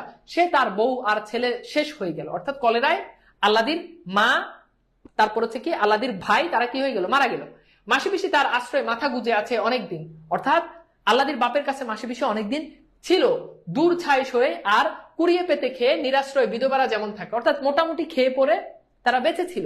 নিজেদের ভরণ পোষণের কিছু তারা রোজগার করতে ধান বানে, কাঁথা সেলাই করে, ডালের বড়ি বেচে, হ্যাঁ, হোগলা গাথে, শাক পাতা ফলমূল আটি কুড়িয়ে, অর্থাৎ বিভিন্ন কাজ করে, মানুষের কাঁথা সেলাই করে দেয়, তারপর হচ্ছে ডালের বড়ি বিক্রি করে, শাক পাতা ফলমূল তারা সেগুলো সংগ্রহ করে বিক্রি করে। এইভাবে মাসে পিছিয়ে তারা কি করে, টাকা রোজগার করে। শাক পাতা খুদকুড়ো ভোজন, বছরে 2 জোড়া থান পরন খরচ তো এই, অর্থাৎ বছরে তারা 2 জোড়া কাপড় হলে তাদের মোটামুটি হয়ে যায়। থান বলতে বোঝানো হচ্ছে কাপড়, হ্যাঁ, কাপড় হলে তাদের হয়ে যায়। তো তাদের যে খরচ সেটার কথা এখানে বলেছে। আলাদির বাবা মা ভাই বোন কোন রোগে আক্রান্ত হয়ে মারা গেছে? খুবই ইম্পর্টেন্ট, 2024 সালে এই প্রশ্নটা পরীক্ষা আসছে। তো এই প্রশ্নটা একটু সলভ করো।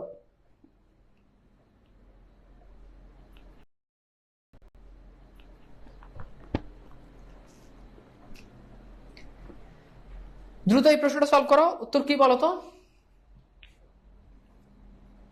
Very good. তাহলে এটার উত্তর হচ্ছে কি? খ, কলেরা। হ্যাঁ, এরপর খেয়াল করো, বছরের পর বছর ধরে পুঁজি পর্যন্ত হয়েছিল তাদের দুজনে, অর্থাৎ এই বছরের পর বছর এইসব কাজ করে তাদের কিছুটা একটা পুঁজি হয়েছিল।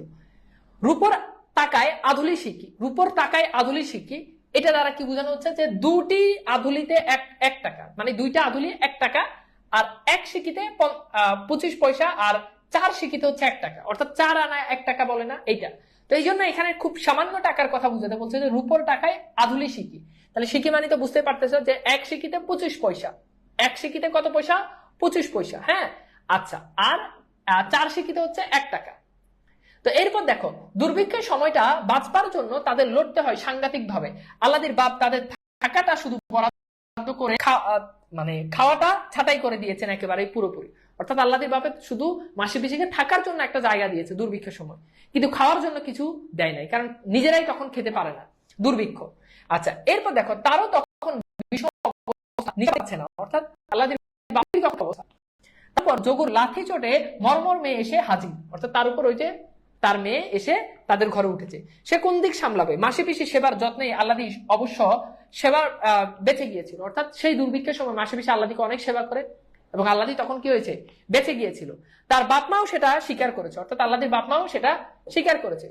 এরপর খেয়াল করো, এরপর হচ্ছে শহরের বাজারে তরি তরকারি ফলমূলের দাম চৌড়া, অর্থাৎ শহরের বাজারে এই তরি তরকারি ফলমূল এগুলো অনেক দাম। গা থেকে কিনে যদি বাজারে গিয়ে বেঁচে আসে তারা কিছু রোজগার হবে, অর্থাৎ গ্রাম থেকে সেই ফলমূল তরি তরকারি কিনে মাসি পিসি যদি গ্রামে বিক্রি করে তাহলে তাদের অনেক টাকা লাভ হবে। একা মাসির ভরসা হয় না, শালতি বেয়ে অত দূর যাওয়া আসা একেবারে তার দ্বারা হয় না। পিসি রাজি হয়েছিল, এতে কিছু হবে না হবে ভগবান জানে, কিন্তু যদি হয় তবে রোজগারের একটা নতুন উপায় মাসি পেয়ে যাবে, আর সে পাবে না, তা না পেলে অন্য কারোর সাথে হয়তো মাসি বন্দোবস্ত করবে। অর্থাৎ পিসি যদি রাজি না হয় তাহলে মাসি হয়তো অন্য কারোর সাথে গিয়ে শহরে গিয়ে এগুলো বিক্রি করবে। তা কি পিসি ঘটতে দিতে পারে? অর্থাৎ পিসি তো সেটা করতে পারে না। পিসির কথা হচ্ছে যে মাসি গেলে আমিও যাব। সেই থেকে শুরু হয়ে গেছে গেরেস্তের বাড়িতে শাকসবজি ফলমূল নিয়ে মাসি পিসি শালতি বেয়ে শহরের বাজারে গিয়ে বেঁচে আসা। গায়ের বাবু বাসিন্দারাও নগদ পয়সা পেলে বাগানের জিনিস বেচতে দেয়, অর্থাৎ গ্রামের মানুষরা নগদ টাকার জন্য বেচতে দেয়, আর এগুলো কিনে তারা শহরে গিয়ে বিক্রি করে। আমরা একটা প্রশ্ন সলভ করি, মাসি পিসি শালতি বেয়ে কি বাজারে বিক্রি করতে নিয়ে যায়? খুবই গুরুত্বপূর্ণ প্রশ্ন, ঠিক আছে?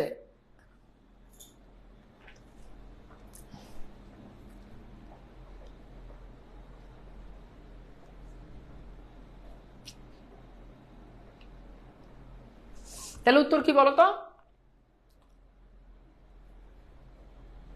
উত্তর কি বলতো? উত্তর হচ্ছে গৃহস্থের বাড়তি শাকসবজি ফলমূল। ভেরি গুড, নাকি?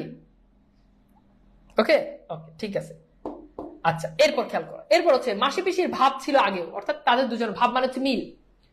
অবস্থা এক, বয়স এক, এক ঘরে বাস, পরস্পরের কাছে ছাড়া সুখ দুঃখের কথা তারা কাকেই বা বলবে, কেই বা শুনবে। অর্থাৎ দুজনের বয়স এক, একই অবস্থা, দুজন বিধবা, তা একজনের দুঃখে সুখের কথা আরেকজনই তো বলবে, এটা ছাড়া আর কি। এরপর দেখো, তবে হিংসা দেশ রেশারেশিও ছিল যথেষ্ট, তবে তাদের ভিতরে খুব মানে ঝগড়া বিবাদও তাদের মধ্যে ছিল। কোন্দলও বেঁধে যেত কারণে অকারণে, অর্থাৎ কোন্দল মানে হচ্ছে ঝগড়া, তাদের দুজনের ভিতরে মারাত্মক রকম কি হতো? ঝগড়াও বেঁধে যেত। হ্যাঁ, আচ্ছা ভাইয়া কিছু জায়গায় স্কিপ হয়েছে, হ্যাঁ কিছু জায়গায় 2-1টা লাইন একটু স্কিপ হতে পারে, তোমরা একটু নিজেরা একটু দাগ দিয়ে রেখো, একটু পড়ে নিও। কারণটা হচ্ছে এখন মানে স্লাইডে তো চলে আসছে, এখন স্লাইডে এখানে বসে তো আমি নিজে অ্যাড করার কোনো সুযোগ নেই, তো বুঝতে পারতেছ? আচ্ছা ফাইন, তাহলে একটু অ্যাড করে নিও ওই যে যে 2টা লাইন।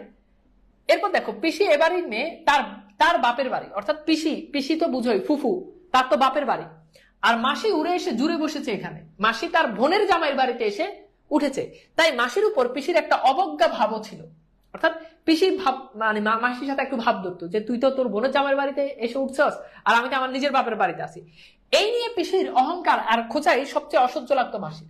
এটা নিয়ে যখন খোঁচা দিত, তোমরা জানো যে মেয়েদের অন্যতম বৈশিষ্ট্য হচ্ছে তারা কি খোঁচা দিবে, পিঞ্চ। তো এটা দিলে তখন কি হতো, পিসির মাসির কাছে এটা খুব খারাপ লাগতো। ধীর শান্ত দুঃখী মানুষের মনে হতো এমনই তাদের, কিন্তু ঝগড়া বাঁধলে অবাক হয়ে যেতে হতো তাদের দেখে। সে কি রাগ, সে কি তেজ, সে কি গো, মনে হয় একেবারে বুঝি কামড়ে দেয় একে অপরকে। মানে এমন ভাবে তারা ঝগড়া করতো, মনে হচ্ছে যে একটা আরেকটাকে কামড়ে দিত। মেয়েদের ঝগড়া দেখলে যে মাঝে মধ্যে এরকম হয়, মনে হচ্ছে যে একটা আরেকটাকে কি করবো, কামড়ে দিবে। তাই বুঝি এই বুঝি কাটে বটি দিয়ে, মনে হচ্ছে যে একটা আরেকটা কি করবে, বটি দিয়ে কেটে দিবে। শাকসবজি বেঁচে যাওয়ার চেষ্টায় একসঙ্গে কোমর বেঁধে নেমে পড়া, সব বিরোধ, হ্যাঁ সব পার্থক্য উড়ে গিয়ে দুজন এক হয়ে গেল, এক মন এক প্রাণ। অর্থাৎ যখনই তারা এই দুজন যখন একসাথে শাকসবজি বিক্রি করতে লাগলো, তখন দুজন আর কোনো ঝগড়া বিবাদ তাদের মধ্যে ছিল না, তারা এক হয়ে গেছে। ঠিক আছে, তারা এক হয়ে গেছে। আচ্ছা, এইখানে একটা প্রশ্ন, পিসির কোন বিষয়টি মাসির সবচেয়ে অসহ্য লাগতো? পিসির কোন বিষয়টি মাসির সবচেয়ে অসহ্য লাগতো? স্যার ক্লাস করতে সমস্যা হচ্ছে, এই যে দেখো 2 বার কমেন্ট করছে, কিন্তু ক্লাস করতে কোনো সমস্যা হচ্ছে না। ক্লাস করতে সমস্যা হলে আমার এখানে দেখাবে, যদি ক্লাসে কোনো প্রবলেম হয়, নেট আটকে যায়, সবকিছু হলে আমার এখানে দেখাবে। সো সমস্যা হলো তোমার নিজের সমস্যা, তোমার নিজের নেট খারাপ, আটকে যেতে পারে, কিন্তু এই জন্য তুমি কমেন্ট করে বিভ্রান্ত করিও না সবাইকে। আচ্ছা, তাহলে এটা কি হবে বলতো? উত্তর হচ্ছে অহংকার আর খোঁচা। অর্থাৎ মাসিকে যে অহংকার এটা নিয়ে যে মাসি উড়ে এসে জুড়ে বসেছে, তাকে যে খোঁচা দেয়, এটাই তার সবচেয়ে অসহ্য লাগে। ঠিক আছে, ওকে, তাহলে উত্তর হচ্ছে কি ভি। আচ্ছা, আমরা কিন্তু ক্লাসের শেষের দিকে একদম লেটেস্ট যেই বোর্ড প্রশ্নগুলো রয়েছে সেগুলো সলভ করবো। সে মিল জমজমাট হয়ে উঠে আল্লাদির ভার ঘাড়ে পড়ায়। যখন আল্লাদির ভার, যখন দায়িত্ব যখন তাদের উপর পড়ছে, তখন তাদের এই মিলটা আরো অনেক বেড়ে যায়। নিজের পেট ভরানো শুধু নয়, তাদের দুজনেই এখন আল্লাদি আছে, খাইয়ে পড়িয়ে যত্নে রাখতে হবে তাকে, শ্বশুর ঘরের কবল থেকে বাঁচাতে হবে, গায়ের বজ্জাতদের নজর থেকে সামলে রাখতে হবে। অর্থাৎ গ্রামের যেই খারাপ মানুষ, খারাপ যে পুরুষরা আছে, তাদের থেকেও কি করতে হবে, আল্লাদিকে বাঁচাতে হবে। কত দায়িত্ব তাদের, কত কাজ, কত ভাবনা। বাপমা বেঁচে থাকলে আল্লাদি হয়তো শ্বশুর বাড়ি যেতে হতো। অর্থাৎ বাপমা বলতো যে বুঝাই শ্বশুর বাড়ি পাঠাই দিত, মাসি পিসিও বিশেষ কিছু বলতো কিনা সন্দেহ, কিন্তু তারা তো নেই, এখন মাসি পিসিরই সব দায়িত্ব। বিনা পরামর্শে আপনা থেকে তাদের ঠিক হয়ে গিয়েছিল আল্লাদিকে পাঠানো হবে না। অর্থাৎ আল্লাদিকে জামাইয়ের বাড়িতে কি করা হবে না, পাঠানো হবে না। আল্লাদিকে কোথাও পাঠানোর কথা তারা ভাবতেই পারে না, বিশেষ করে ওই খুনেদের কাছে। এই খুনেদের কাছে বলতে কাকে বোঝানো হচ্ছে বলতো? বলো, খুনেদের কাছে বলতে কাকে বোঝানো হচ্ছে? স্যার পিডিএফ কি থাকবে? জি, ক্লাসের শেষেই পিডিএফ দেওয়া হবে। আচ্ছা বলো, ওই খুনেদের কাছে, এই লাইনটা দিয়ে পরীক্ষাতে প্রশ্ন আসতে পারে, বিশেষ করে ওই খুনেদের কাছে কখনোই মেয়ে তারা পাঠাতে পারে না। এখন ওই খুনেদের বলতে কাকে বোঝানো হচ্ছে বলতো?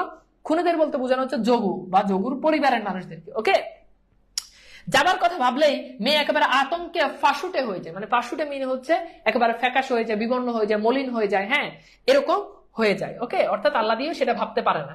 এরপর দেখো, বাপের ঘর দুয়ার জমি জামাটুকু আল্লাদিকে বর্তেছে। অর্থাৎ আল্লাদির বাপের যে জায়গা জমি আছে সেগুলো আল্লাদির উপরে, সেগুলো আল্লাদিরই। এখন যোগুর বউ নেবার আগ্রহ খুবই স্পষ্ট। অর্থাৎ যোগু বউ নিতে চায়, এই আগ্রহটা খুব স্পষ্ট। কেন স্পষ্ট? কারণ আল্লাদির নামে জায়গা জমি সম্পত্তি আছে। তো অনেক জায়গাতে দেখবা যে ছেলে বিয়ে করানোর আগে এই জিনিসটা দেখে যে মেয়ের বাপের কত সম্পদ আছে। আর মেয়ে যদি হয় বাপের একমাত্র মেয়ে, তাহলে মেয়ের বাপের যত সম্পত্তি আছে সবকিছু মেয়ের, আর মেয়ের সম্পত্তির ভাগ পাবে। মেয়ের যখন হয়ে যাবে তখন সেগুলো ভোগ করবে কে? জামাই। এটা এখনো অনেক জায়গাতে মেয়ে দেখতে গেলে, ছেলে বিয়ে করাতে গেলে ছেলের বাপ মা এটা দেখে। এখন তুমি বলো, তুমি কি মানে মেয়ের বাপের জায়গা সম্পদ দেখবা নাকি মেয়েকে দেখবা? বলো ছেলেরা, কোনটা দেখবা? মেয়ের বাপের জায়গা সম্পদ অনেক, কিন্তু মেয়ে তোমার পছন্দ না, তাহলে বিয়ে করা যাবে না। আর মেয়ে অনেক পছন্দ, কিন্তু মেয়ের বাপের জায়গা সম্পদ নাই। ঠিক আছে, বাপ মা তাদের জায়গা থেকে দেখবে জায়গা জমি, কিভাবে আমার ছেলে জায়গা জমি থাকলে হ্যাঁ সামনের জীবনটা ভালো হবে, ভবিষ্যতে 2-4 পয়সা আসবে। কিন্তু তোমার তো জায়গা জমি না, তোমাকে দেখতে হবে তোমার জিনিসটা। কথা বুঝছো? আচ্ছা, সামান্যই ছিল তার বাপের, তারও সে কি মতো ছিল মোটে, বাকি গেছে গোকুলের কবলে। এই যে দেখো, গোকুলের কবলে, তাহলে গোকুল আল্লাদির বাপের জায়গা জমি কি করছে? দখল করছে। তবু মুফতে মানে হচ্ছে এমনিতেই, মানে বিনা পরিশ্রমে। তবু মুফতে যা পাওয়া যায় তাতেই যোগুর প্রবল লোভ। অর্থাৎ এমনিতেই যতটুকু পায় এটার উপরও যোগুর অনেক লোভ। খালি ঘরে আল্লাদিকে রেখে কোথাও যাবার সাহস তাদের হয় না।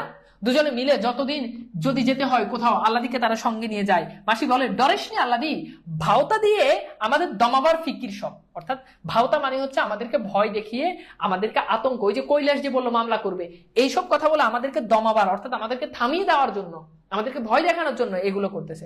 নয়তো কৈলাসকে দিয়ে এসব কথা বলায় মোদের। পিসি বলে, দুদিন বাদে ফের আসবে দেখিস জামাই, অর্থাৎ 2 দিন পরে যোগু আবার আসবে।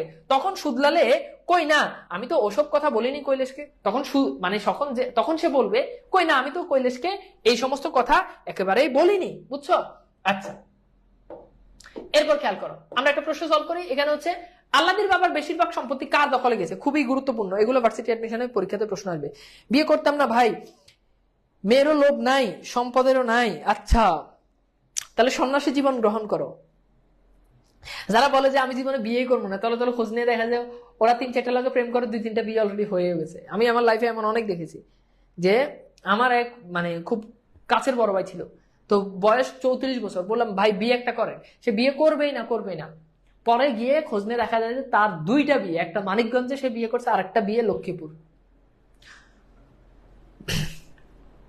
ঠিক আছে, এক দফা এক দাবি, তানভীর ভাইয়ের বিয়ে চাই, হবে। তোমরা টাকা জমাও এখন থেকে, কারণ বিয়ে হলে তো তোমাদেরকে হ্যাঁ হয়তো দাওয়াত নাও দিতে পারি, কিন্তু আমি জানি যে তোমাদের মন অনেক বড়, এবং তোমরা আমার বিয়েতে আমি যখনই পোস্ট দিব সাথে সাথে তোমরা আমার কুরিয়ারে তোমরা কি করবা, গিফট পাঠিয়ে দিবা। সো এখন থেকে তোমরা টাকা জমাও, প্রতি মাসে মাসে কিছু করে টাকা জমাও, যাতে একটা তোমাদের প্রত্যেকের টার্গেট থাকবে যাতে আমার বিয়েতে তোমরা অনেক বড় একটা কি দিতে পারো, গিফট দিতে পারো, অনেক বড়, কার থেকে কে বড় গিফট দিতে পারো।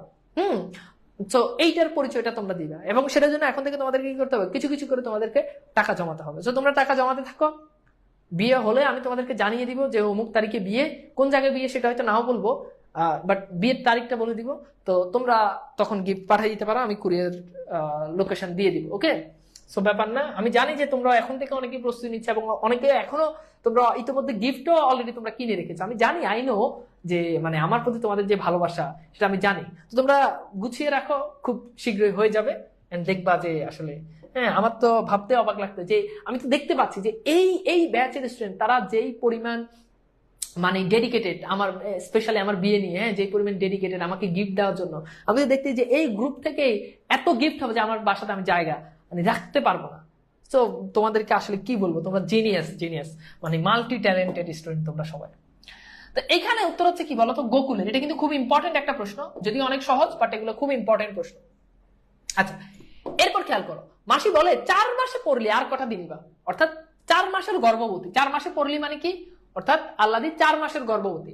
মা মাসির কাছেই রইতে হয় এই সময়টা। তো মেয়েরা যখন সন্তান সম্ভবা হয়, যখন গর্ভবতী হয়, তখন সাধারণত বাপের বাড়িতে চলে যায়, খালা মাদের সাথে তখন এই সময়টা থাকে। জামাই এলে বুঝিয়ে বলবো। পিসি বলে, ছেলের মুখ দেখে পাষাণ নরম হয়, জানিস আল্লাদি, অর্থাৎ যখনই ছেলে হবে, যখনই বাচ্চা কাচ্চা হয়ে যাবে, তখন কি হয়ে যাবে, পাষাণ মনও কি হয়ে যাবে, নরম হয়ে যাবে।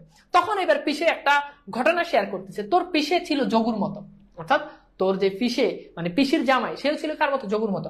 খোকাটা কোলে আসতে কি হয়ে গেল সেই মানুষের, চুপি চুপি এসে এটা খাওয়ায়, উঠতে বলি তো উঠে, বসতে বলি তো বসে।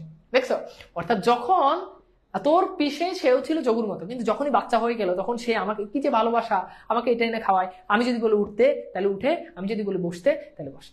এটা কিন্তু আসলে বাস্তবিক সত্য। যখন দেখবে যে কারো সংসারে অশান্তি, তখন দেখবে যে তোমাদের নানিরা, দাদিরা, মারা পরামর্শ দেয় যে নিয়ে ফেললে কি হয়ে যাবে, ভালো হয়ে যাবে, সংসারে শান্তি আসবে।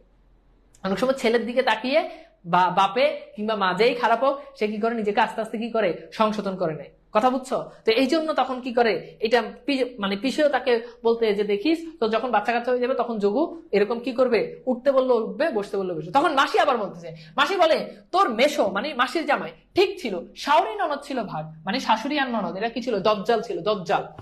এরপর দেখো, উঠতে বসলে কি ছাঁচা খেয়েছি ভাবলেই বুক কাঁপে, অর্থাৎ উঠতে বসতে তাকে তার শাশুড়ি ননদ অনেক মেরেছে মাসিকে।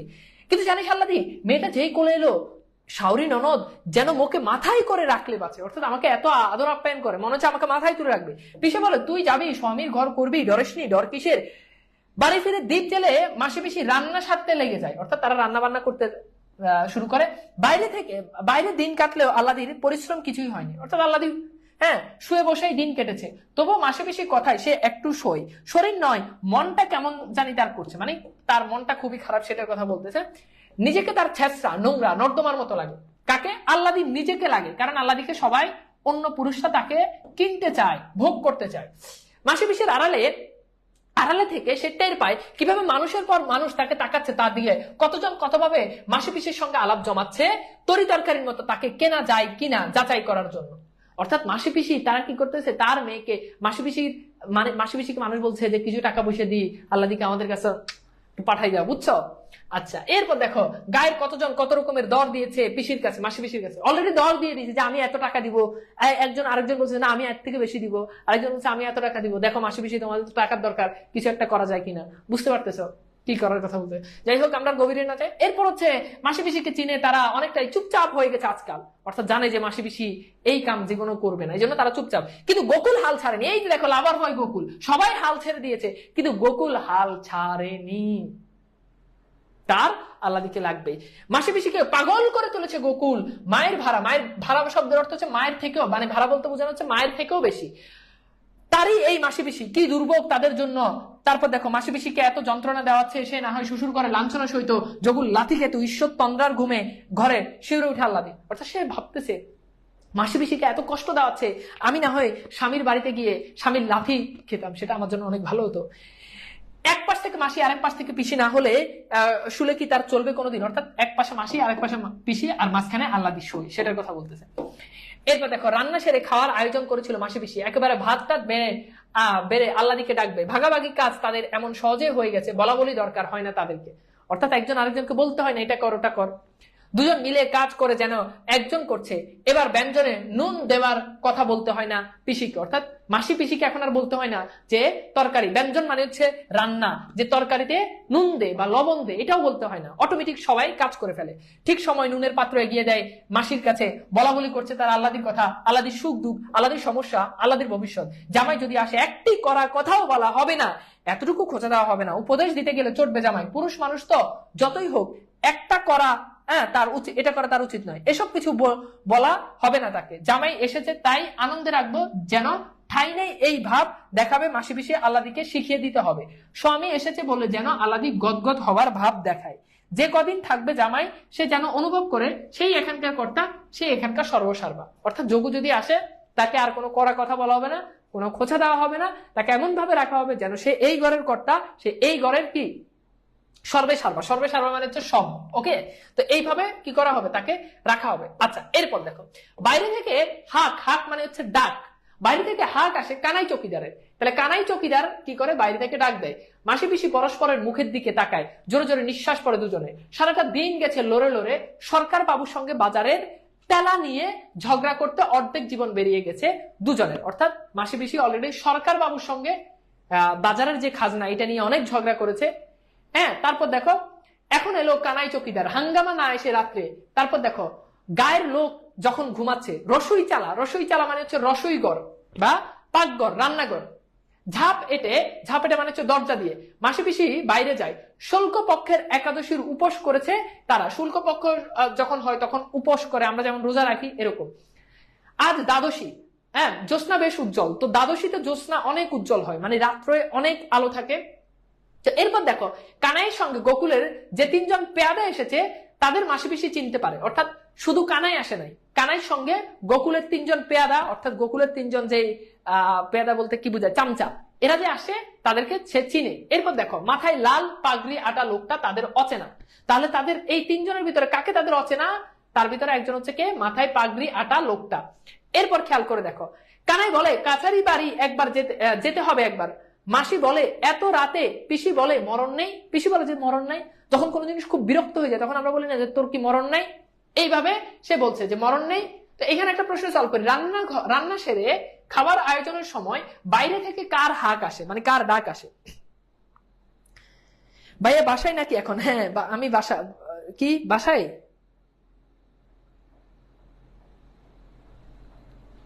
ঠিক আছে, আচ্ছা, কথা বুঝছো? আমি বাসাতেই আছি। আমি মানে আমার কালকে ফরিদপুরে ক্লাস আছে, যারা ফরিদপুরে আসো তারা আসতে পারো, ফ্রি ক্লাস। তো আমি আজকে রাতেই ফরিদপুর চলে যেতাম, বাট কালকে সকালে যাবো তোমাদের ক্লাসের জন্য, আমি আসলে যাই নাই। তো এই প্রশ্নটা পারবা উত্তর হচ্ছে কি, কানাই চকিদার। ওকে, এরপর দেখো কানাই বলে দারোগা বাবু এসে বসে আছেন বাবুর সঙ্গে। তাহলে দারোগা বাবু বসে আছেন বাবুর সঙ্গে। বাবু বলতে কাকে বোঝানো হচ্ছে, গোকুলকে। সেটা পরীক্ষাতে প্রশ্ন আসবে যে গোকুলকে কি নামে সম্বোধন করেছে কানাই চৌকিদার? উত্তর হচ্ছে বাবু।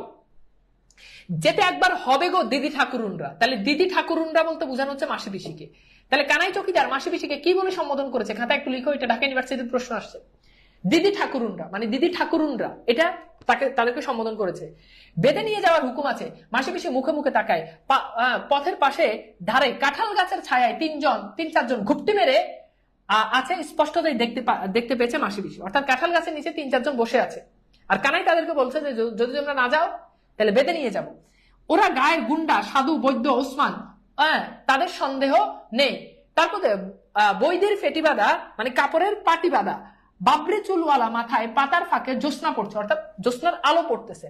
তারা যাবে কাছারিতে কানাই আর পেয়াদা কনস্টেবলের সঙ্গে, ওরা এসে আল্লাদিকে নিয়ে যাবে। অর্থাৎ মাসি পিসি কাছারি বাড়িতে যাবে, আর ওই যে গোকুলের যে পেয়াদা তারা আছে এরা কি করবে? আল্লাদিকে তুলে নিয়ে যাবে। মাসি বলে মোদের একজন গেলে হবে না কানাই। পিসি বলে আমি যাই চলো। কর্তা দেখেছে দুজনকে, মাসি পিসি দুজনে আবার তাকায় মুখে মুখে, অর্থাৎ একজন গেলে হবে না, তোমাদেরকে দুজন যেতে হবে। মাসি বলে কাপড়টা ছেড়ে আসি কানাই, অর্থাৎ কাপড়টা ছেড়ে আসি বা কাপড়টা চেঞ্জ করে আসি। তো এইখানে একটা জিনিস খেয়াল করো, ডোবার ধারে কাঁঠাল গাছের ছায়ায় কতজন ঘুপটি মেরে বসে আছে। খুবই ইম্পর্টেন্ট প্রশ্ন। ঢাবি জয় করেই ছাড়বো। ঢাবি জয় করার জন্য দুইটা জিনিস ইম্পর্টেন্ট, এন্ড এই দুইটা জিনিস ছাড়া তুমি কখনোই ঢাবি জয় করতে পারবে না। একটা হচ্ছে ধৈর্য, আর একটা হচ্ছে পরিশ্রম। তুমি অনেক বেশি পরিশ্রম করো বাট তুমি ধৈর্য নাই, কয়দিন পরিশ্রম করছো অনেক বেশি বাট ধৈর্য তুমি ধরলে না, তোমার কখনোই তুমি ঢাবি জয় করতে পারবে না। শুধু ঢাবি না, পৃথিবীর কোনো সফলতাই তুমি জয় করতে পারবে না। অনেক বেশি ধৈর্য আছো কিন্তু পরিশ্রমও করো না, তাও লাভ নাই। তাহলে ধৈর্য প্লাস পরিশ্রম, এই দুটোর কম্বিনেশন থাকলেই পৃথিবীর যে কোনো জিনিস জয় করা যায়। ঠিক আছে, তাহলে উত্তর হচ্ছে 3-4 জন। উত্তর 3-4 জন, খুবই ইম্পর্টেন্ট এটা। 3-4 জন কাঁঠাল গাছের নিচে ঘুপটি মেরে বসে আছে। কোন গাছের কথা উল্লেখ আছে? কাঁঠাল গাছ। কোন গাছের কথা উল্লেখ আছে? কাঁঠাল গাছ। পিসি বলে হাত ধুয়ে আসি, 1 দণ্ড লাগবে। তাড়াতাড়ি ফিরে আসে তারা। মাসি আসে বটি হাতে করে। এবার মাসি একটা বটি হাতে করে নিয়ে আসে। পিসি হাতে দেখা যায় রামদার মতো মস্ত বড় একটা কাটারি, আর পিসি নিয়ে আসে কি? কাটারি। এবং সেই কাটারি কিসের মতো? রামদার মতো, অনেক বড়। মাসি বলে কানাই কর্তাকে বলো মেয়ে লোকের এত রাতে কাছারি বাড়িতে যেতে লজ্জা করে, কাল সকালে যাব। অর্থাৎ মেয়ে লোক এত রাতে কাছারি বাড়িতে যাবে এটা তাদের লজ্জা করে, বলো আমরা কাল সকালে যাব।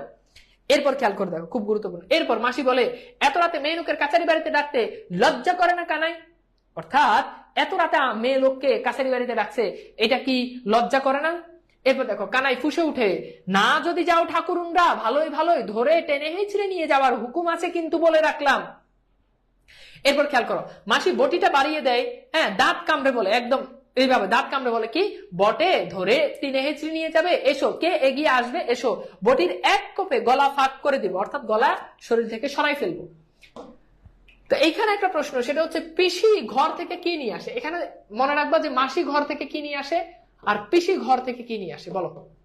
দুইটা প্রশ্নের একসাথে উত্তর দাও। কাছারি বাড়ি কি? কাছারি বাড়ি হচ্ছে তখনকার সময় যেই একটা ঘর থাকতো, সেই ঘরে সালিশ দরবার করা হতো। সালিশ দরবার হলো ওই ঘরে হতো আর কি।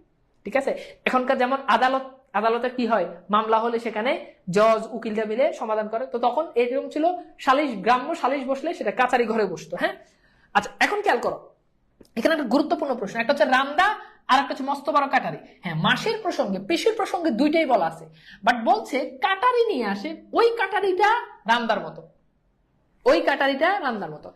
সো ব্যাপারটা বুঝতে পারছো? উত্তর কিন্তু আর মাসি নিয়ে আসে ভটি। ওকে, আচ্ছা ফাইন। এরপর খেয়াল করো, এর বলছে পিসি বলে আয়না বজ্জাত হারামজাদা এগিয়ে আয়না, কাটারির কোপে গলা কাটি 2-1টার, অর্থাৎ তোদের 2-1টার গলা কেটে দিই। তারপর দেখো 2 পা এগোয় তারা দ্বিধাবরে, অর্থাৎ একটু আগায় কিন্তু খুব চিন্তা তাদের ভিতরে। মাসি পিসির মধ্যে ভয়ের লেশটুকু না দেখে সত্যি খানিকটা ভেবাচাকা খেয়ে গিয়েছে, অর্থাৎ তারা খুব ভেবাচাকা খেয়ে গিয়েছে।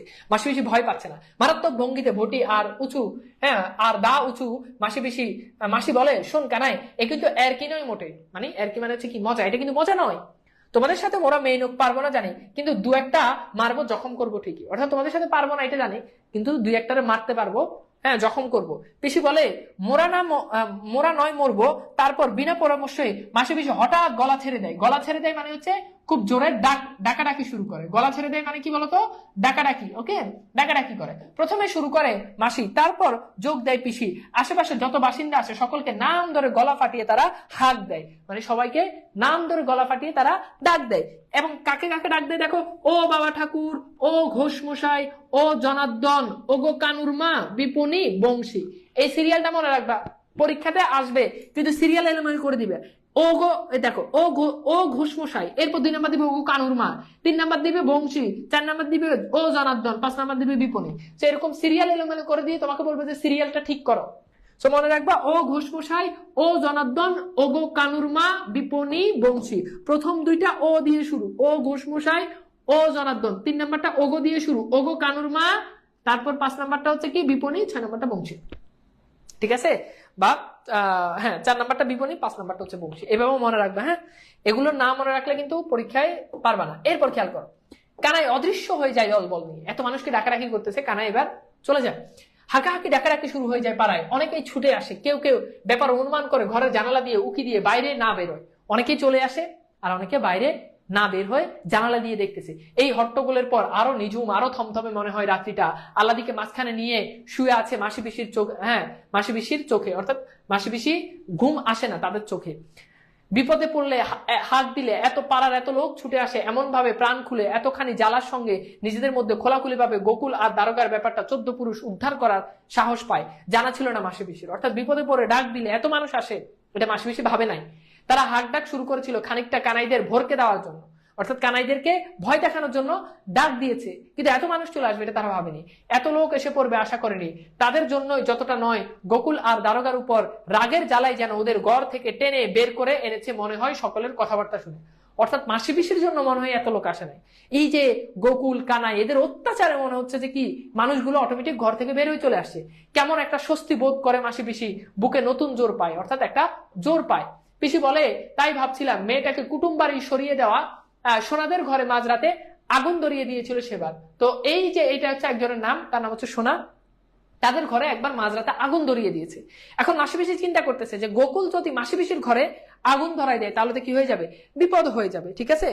আচ্ছা, এরপর খেয়াল করে দেখো, এরপর দেখো খানিক চুপচাপ ভাবে দুজন। মাসি বলে, সজাগ রইতে হবে রাতটা, অর্থাৎ এই রাত আমাদেরকে ঘুমালো হবে না। পিসি বলে, তাই ভালো, কাঁথা কম্বল চুবিয়ে রাখি জলে, কি জানি কি হয়। অর্থাৎ কাঁথা কম্বল এগুলো চুবিয়ে রাখি, যদি আগুন লাগিয়ে দেয় তাহলে এগুলো ঝাঁপ দিয়ে আগুন নেবানো যাবে।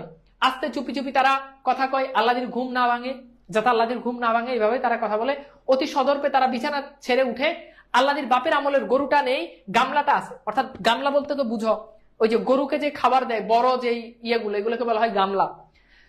তারপর কি খরা থেকে জল ঢেলে, খরা বলতে কলস, জল ঢেলে মোটা কাঁথা আর পুরনো ছেঁড়া একটা কম্বল চুবিয়ে রাখে। চালায় আগুন ধরে উঠতে উঠতে গোড়ায় চাপা দিয়ে নেবানো যাতে সহজ হয়। ওকে, তারপর হচ্ছে কি খরা আর হাড়ি কলসিতে আরো জল এনে রাখে তারা ডোবা থেকে, অর্থাৎ ডোবা থেকে জল এনে রাখে যাতে করে ওই জলগুলো মেরে যদি আগুন লাগিয়ে দেয় তাহলে আগুন যাতে বন্ধ করা যায়। বটি আর দা রাখে হাতের কাছে। বটি আর দা হাতের কাছে কেন রাখে? যাতে আল্লাদিকে নিতে এলে বটি দিয়ে যাতে কি করতে পারে, তাদেরকে আঘাত করতে পারে বা প্রতিহত করতে পারে। যুদ্ধের আয়োজন করে তৈরি হয়েছে মাসি পিসি। অর্থাৎ এই যে এই পানি কাঁথা কম্বল চুবিয়ে রেখে হাতের কাছে দা বটি রেখে তারা কি করেছে, যুদ্ধের প্রস্তুতি নিয়েছে। তারা কি করেছে বলতো, তারা একেবারে যুদ্ধের প্রস্তুতি নিয়েছে। আমি কি তোমাদেরকে বুঝাইতে পারছি? কবিতা গল্পটা কি বুঝতে পারছো? এইবার চলো আমরা একটু 2024 সালের বোর্ড প্রশ্নগুলো সলভ করি। তো প্রশ্ন বলছে, এটা আসছে দেখো এক্সামটা কিন্তু এখনো চলতেছে, সেই এক্সামের কোশ্চেন তোমাদেরকে এখনো সলভ করাচ্ছি। দিনাজপুর বোর্ড 2024 এক্সাম এখনো শেষ হয়নি, এক্সাম কিন্তু রানিং। তাহলে তোমরা বুঝো তোমরা কতটা মানে এইটা নিয়ে তোমরা আসলে গর্ববোধ করার বিষয় যে এক্সাম এখনো চলতেছে, এরই মধ্যে ভাই আমাদেরকে বোর্ড প্রশ্নগুলো সলভ করে দিচ্ছে। সো এই গর্বে তোমরা গর্বিত হওয়া উচিত। কি গর্বিত হওয়া উচিত? ওকে, তো এখানে বলছে মাসি পিসি তাদের সংগ্রামী জীবনে নিচের কোন কাজটির সাথে সম্পৃক্ত ছিল? ধান বানা, তারপর কি কাঁথা সেলাই করা। আচ্ছা, সম্পৃক্ত ছিল না, এখানে নাটা খেয়াল করতে হবে। এরপর কি ডালের বড়ি বেচা, অন্যদের বাসায় কাজ করা। অর্থাৎ মাসি পিসি এখানে চারটা অপশনের ভিতরে 3টা কাজ করেছে, একটা কাজ করেনি। প্রশ্ন হচ্ছে কোন কাজটার সাথে মাসি পিসি সম্পৃক্ত ছিল না। ভেরি গুড, উত্তর হচ্ছে কি অন্যের বাসায় কাজ করা। আমরা দেখেছি তারা ধান বাড়াচ্ছে, কাঁথা সেলাই করেছে, ডালের বড়ি বেচেছে, সবকিছু তাদের ছিল, বাট এটা ছিল না। তাহলে এটা এই প্রশ্নটা আসছে এখনো খুব বেশি দিন হয় নাই। ওকে, আচ্ছা, এরপর উত্তর হচ্ছে, এরপর দেখো এটা আসছে কোথায়, এটা আসছে দিনাজপুর বোর্ড 2024। তো এখানে খেয়াল করো, দিনাজপুর বোর্ড 2024 লিপির অনুমতি ছাড়া তার স্বামী নিশাম দ্বিতীয় বিবাহ করে। এই ঘটনায় লিপি প্রতিবাদ করলে নিশাম তাকে শারীরিকভাবে নির্যাতন করে। লিপি বাধ্য হয়ে বাপের বাড়ি চলে এলে নিশাম তার নামে 10 লক্ষ টাকার স্বর্ণ অলংকার চুরির মিথ্যা মামলা দেয়। তো বুঝতে পারতেছো, আমরা একটু দেখি এখান থেকে কি প্রশ্ন এসেছে। প্রশ্ন বলা হচ্ছে উদ্দীপকে নিশাম মাসিপিসি গল্পের কোন চরিত্রের সঙ্গে সাদৃশ্য বলো।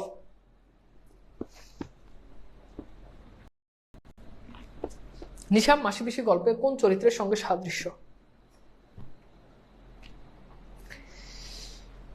নিশাম মাসিপিসি গল্পে কোন চরিত্রের সঙ্গে সাদৃশ্য? উত্তর হচ্ছে কি বলতো? ভেরি গুড, উত্তর হচ্ছে যোগু। কারণ এখানে নিশাম তার নিজের দোষ এবং সে তার বউর উপর শারীরিক নির্যাতন করে, আর আমরা দেখতে পাই এখানে যোগু হচ্ছে তার বউর উপর অর্থাৎ আল্লাহর উপর শারীরিক নির্যাতন করে। তো এখানে বলছে উদ্দীপকের মাসিপিসি গল্পের সাদৃশ্যপূর্ণ দিক হলো কি? পুরুষের আধিপত্য, নারীর অসহায়ত্ব, নারী নির্যাতন। কোন বিষয়গুলো প্রকাশ পায়? এখানে 1 2 3 আছে, তো এখান থেকে তোমাকে আনসার করতে হবে। এখান থেকে আনসার করতে হবে যে 1 2 সঠিক নাকি 2 3 সঠিক নাকি 1 3 সঠিক নাকি 1 2 3 তিনটাই সঠিক। বলো কোনটা হবে, কোনটা হবে বলো, এখান থেকে উত্তর করো। তো বুঝতে পারতেছে এখানে তিনটাই সঠিক, কারণ এখানে আমরা দেখতে পাই যে নিশাম সে কি করেছে, সে তার স্ত্রীর অনুমতি ছাড়া দ্বিতীয় বিবাহ করেছে। সুতরাং পুরুষের আধিপত্য, নারীর থেকে অনুমতি নেওয়া লাগে, এই চিন্তা চেতনা পুরুষের মধ্যে নাই, এটা প্রকাশ পেয়েছে। নারীর অসহায়ত্ব, হ্যাঁ নারী কোনো কিছু করতে না পেরে সে কি করেছে, সে বাপের বাড়িতে চলে এসেছে, এখানে নারীর অসহায়ত্ব প্রকাশ পেয়েছে। আর নারী নির্যাতন, যখন সে যখন সে প্রতিবাদ করে তখন তাকে নিশাম কি করেছে, অত্যাচার করেছে। সুতরাং এখানে নারী নির্যাতনের দিকটি প্রকাশ পায়। সুতরাং এখানে তিনটাই হচ্ছে রাইট অ্যান্সার। ওকে, এরপর হচ্ছে রাজশাহী বোর্ড 2024 মাসিপিসি গল্পে গভীর ভাব গড়ে ওঠার কারণ কোনটি? অর্থাৎ মাসি আর পিসির মধ্যে আমরা জানি যে দুজনের মধ্যে ভাব ছিল, কিন্তু সেই ভাবটা আরো অনেক জমজমাট হয়ে গেছে। কোন কারণে, এক্স্যাক্টলি কোন কারণে হয়েছে? তো এটা রাজশাহী বোর্ড 2024 আসছে। বলো তো, প্রশ্নটা সলভ করো।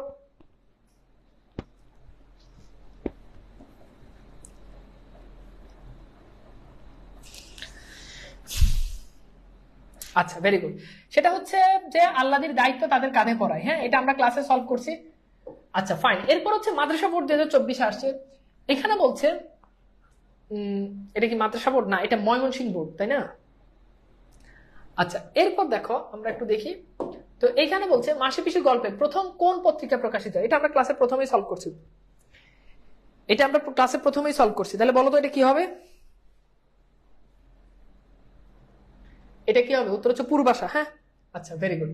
আচ্ছা, এইবার দেখো মাসিপিসি গল্পে প্রকাশ পেয়েছে, মানে কোন দিকটা মাসিপিসি গল্পে প্রকাশ পেয়েছে? তো নারীর লাঞ্ছনার চিত্র, তৎকালীন সমাজ ব্যবস্থার বাস্তব্য, প্রান্তিক জীবনের অসহায়ত্ব। তাহলে বলো তো এটা কি হবে? সো এখন দেখো এখানে উত্তর কি হবে বলো, উত্তর কোনটা হবে? 1 2 1 2 3 নাকি 1 3 নাকি 2 3, মানে কোনটা হবে দেখো। এখন এটার উত্তর বুঝতে পারতে যে তিনটাই হবে। হ্যাঁ, আচ্ছা এরপর দেখো আমরা একটু দেখি মাসিপিসি গল্পের প্রথম প্রকাশিত হয় কোন পত্রিকায়? রাজশাহী বোর্ড 2024, এটা আমরা সলভ করছি, পূর্বাশা। এইটা আসছে চট্টগ্রাম বোর্ড 2024। এখানে বলছে জীর্ণ বস্ত্রে ক্ষুধার্ত ছোট্ট মেয়েটিকে দেখে পেয়ারা বেগমের নিজের মৃত নাতনির কথা মনে পড়ে গেল। তো বুঝতে পারতেছো পেয়ারা বেগম, এখন বলো তো এই পেয়ারা বেগম মাসিপিসি গল্পে কার প্রতিনিধিত্ব করছে বলো?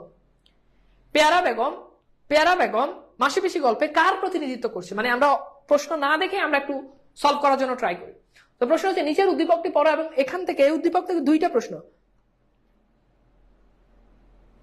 প্রান্তিক জীবন বলতে বোঝায় একেবারে নিম্ন শ্রেণীর মানুষ কিংবা অভাব অনটনে যাদের দিন যাচ্ছে, বা অধিকার বঞ্চিত মানুষ। ভেরি গুড, তাহলে তোমরা বুঝতে পেরেছো উত্তর হচ্ছে কি রহমান। উদ্দীপকে পেয়ারা বেগমের সঙ্গে মাসিপিসি গল্পের কোন চরিত্রের মিল রয়েছে? এরপর দেখো মাসিপিসি গল্পের আলোকে উদ্দীপকে প্রকাশিত ভাবকে বলা যায় কি?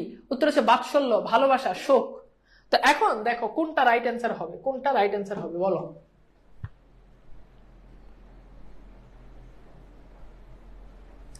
দ্রুত সলভ করো, দেখো তো সলভ করো।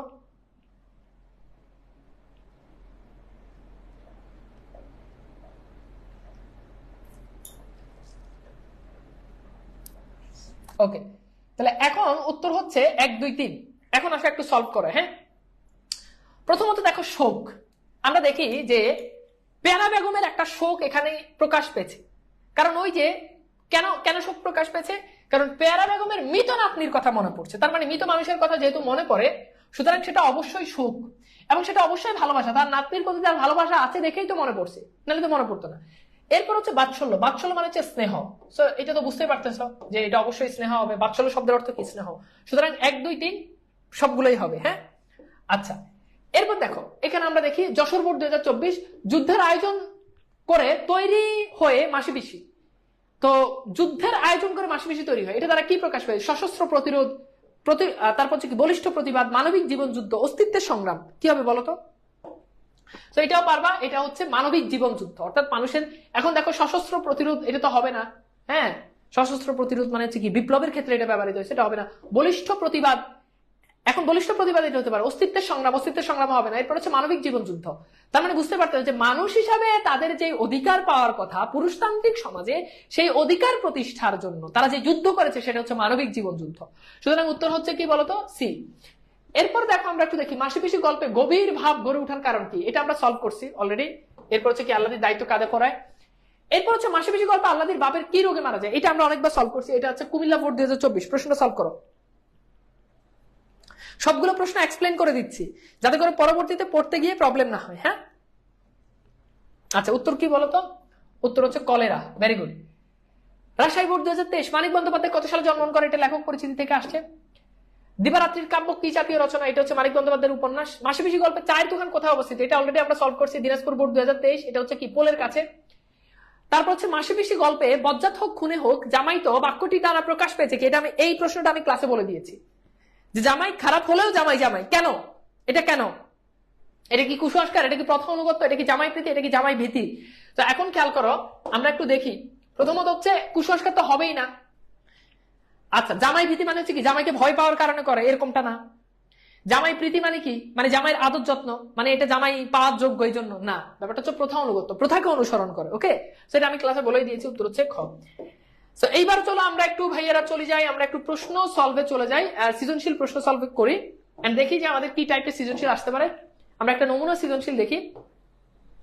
তো খেয়াল করো, এখানে বলা হচ্ছে যে তোমাদেরকে একটু বলে রাখি, এই যে ক্লাসটা হচ্ছে, এই ক্লাসটা মানে এই যে ক্লাসটা হচ্ছে, এই ক্লাসটা নিয়ে আমি ক্লাসের শেষে একটা পোস্ট দিব যে আজকের ক্লাসটা কেমন হয়েছে, তখন তোমরা সেই পোস্টে জানাই যে আসলে ক্লাসটা কেমন হয়েছে। ওকে, আমাদের হচ্ছে পাবলিক গ্রুপে, মানে বন্দি পাঠশালার যে বড় যে গ্রুপ আছে সেখানে আমি পোস্ট দিব যে ক্লাস কেমন হয়েছে, তো তোমরা সেখানে জানাইও, আমি লিঙ্কটা শেয়ার করে দিব।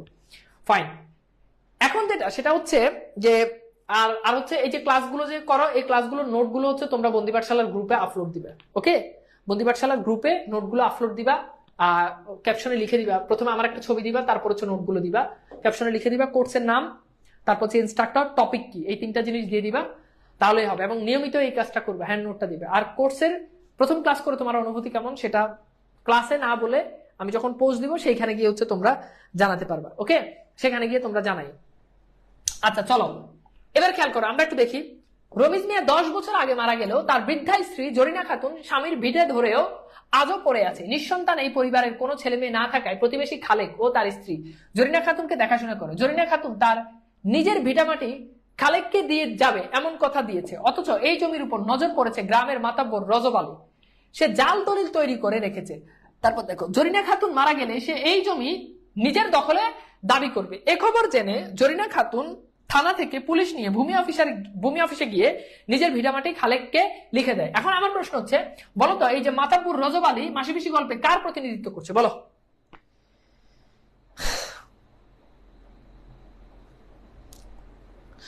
আমি তো নোট করি নাই, নোট যে তোমাকে ক্লাসে করতে হবে এরকম না, তুমি ক্লাসের পরে নোট করো। এখানে যে গুরুত্বপূর্ণ ক্যারেক্টার, গুরুত্বপূর্ণ এমসিকিউ এগুলো নোট করো, গুরুত্বপূর্ণ লাইনগুলো নোট করো, মূল ভাবটা নোট করো, বুঝছো? আচ্ছা, তাহলে উত্তর কি? উত্তর হচ্ছে মাতাব্বর রজব আলী কি করেছে বলতো? মাতাব্বর রজব আলী এখানে গোকুলের প্রতিনিধিত্ব করছে, কারণ আমরা দেখেছি ওখানে গোকুল তার বাপের সম্পত্তি ভোগ করেছে। মাসিপিসি গল্প কোন পত্রিকা প্রকাশিত হয়? পূর্বাশা। এরপর হচ্ছে মাসিপিসি গল্প আল্লাদিকে স্বামীর বাড়িতে পাঠাতে চায় না কেন? কোন কারণে চায় না? কারণ আল্লাদির উপর স্বামীর বাড়ির মানুষজন অমানসিক নির্যাতন করে, তাকে খুঁটির সঙ্গে বেঁধে রাখে, তাকে না খাইয়ে রাখে। এই অত্যাচারের বিষয়টা এখানে, অর্থাৎ এইখানে তোমরা আল্লাদির প্রতি তার স্বামীর বাড়ির মানুষজন যে অত্যাচার করতো সেটা এখানে ফুটে উঠেছে। এরপর সি নাম্বার হচ্ছে উদ্দীপকের রজব আলীর সঙ্গে মাসিপিসির গল্পে কোন চরিত্রের সাদৃশ্য পাওয়া যায়? উত্তর হচ্ছে গোকুল, কারণ আমরা দেখেছি মাসিপিসি গল্পে আল্লাদির বাপের সম্পত্তি দখল করেছে গোকুল, আর উদ্দীপকে আমরা দেখতে পাই যে জরিনা খাতুনের সম্পত্তি দখল করতে পায়তারা করেছে মাতাব্বর রজব আলী। ঠিক আছে। ডি নাম্বার হচ্ছে উদ্দীপকে জরিনা খাতুন মাসিপিসি গল্পের প্রতিমূর্তি মন্তব্যের যথার্থতা যাচাই করো। হ্যাঁ, আমরা দেখেছি মাসিপিসি গল্পে এক প্রতিবাদী চরিত্র হচ্ছে মাসিপিসি, যারা যে কোনো জায়গায় কি করেছে? প্রতিবাদ করেছে। গোকুল যখন এসেছে তখন তারা সেখানে যায়নি, বরং তারা সেখানে দা বটি তারা রামদা নিয়ে কি করেছে, প্রতিবাদ করেছে।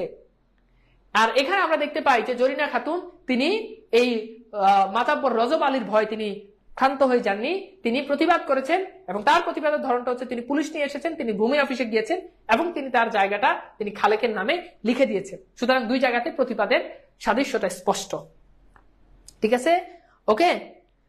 তো এইবার আশা করি তোমরা বুঝতে পেরেছ। তো প্রথম ক্লাস করেছ, আমরা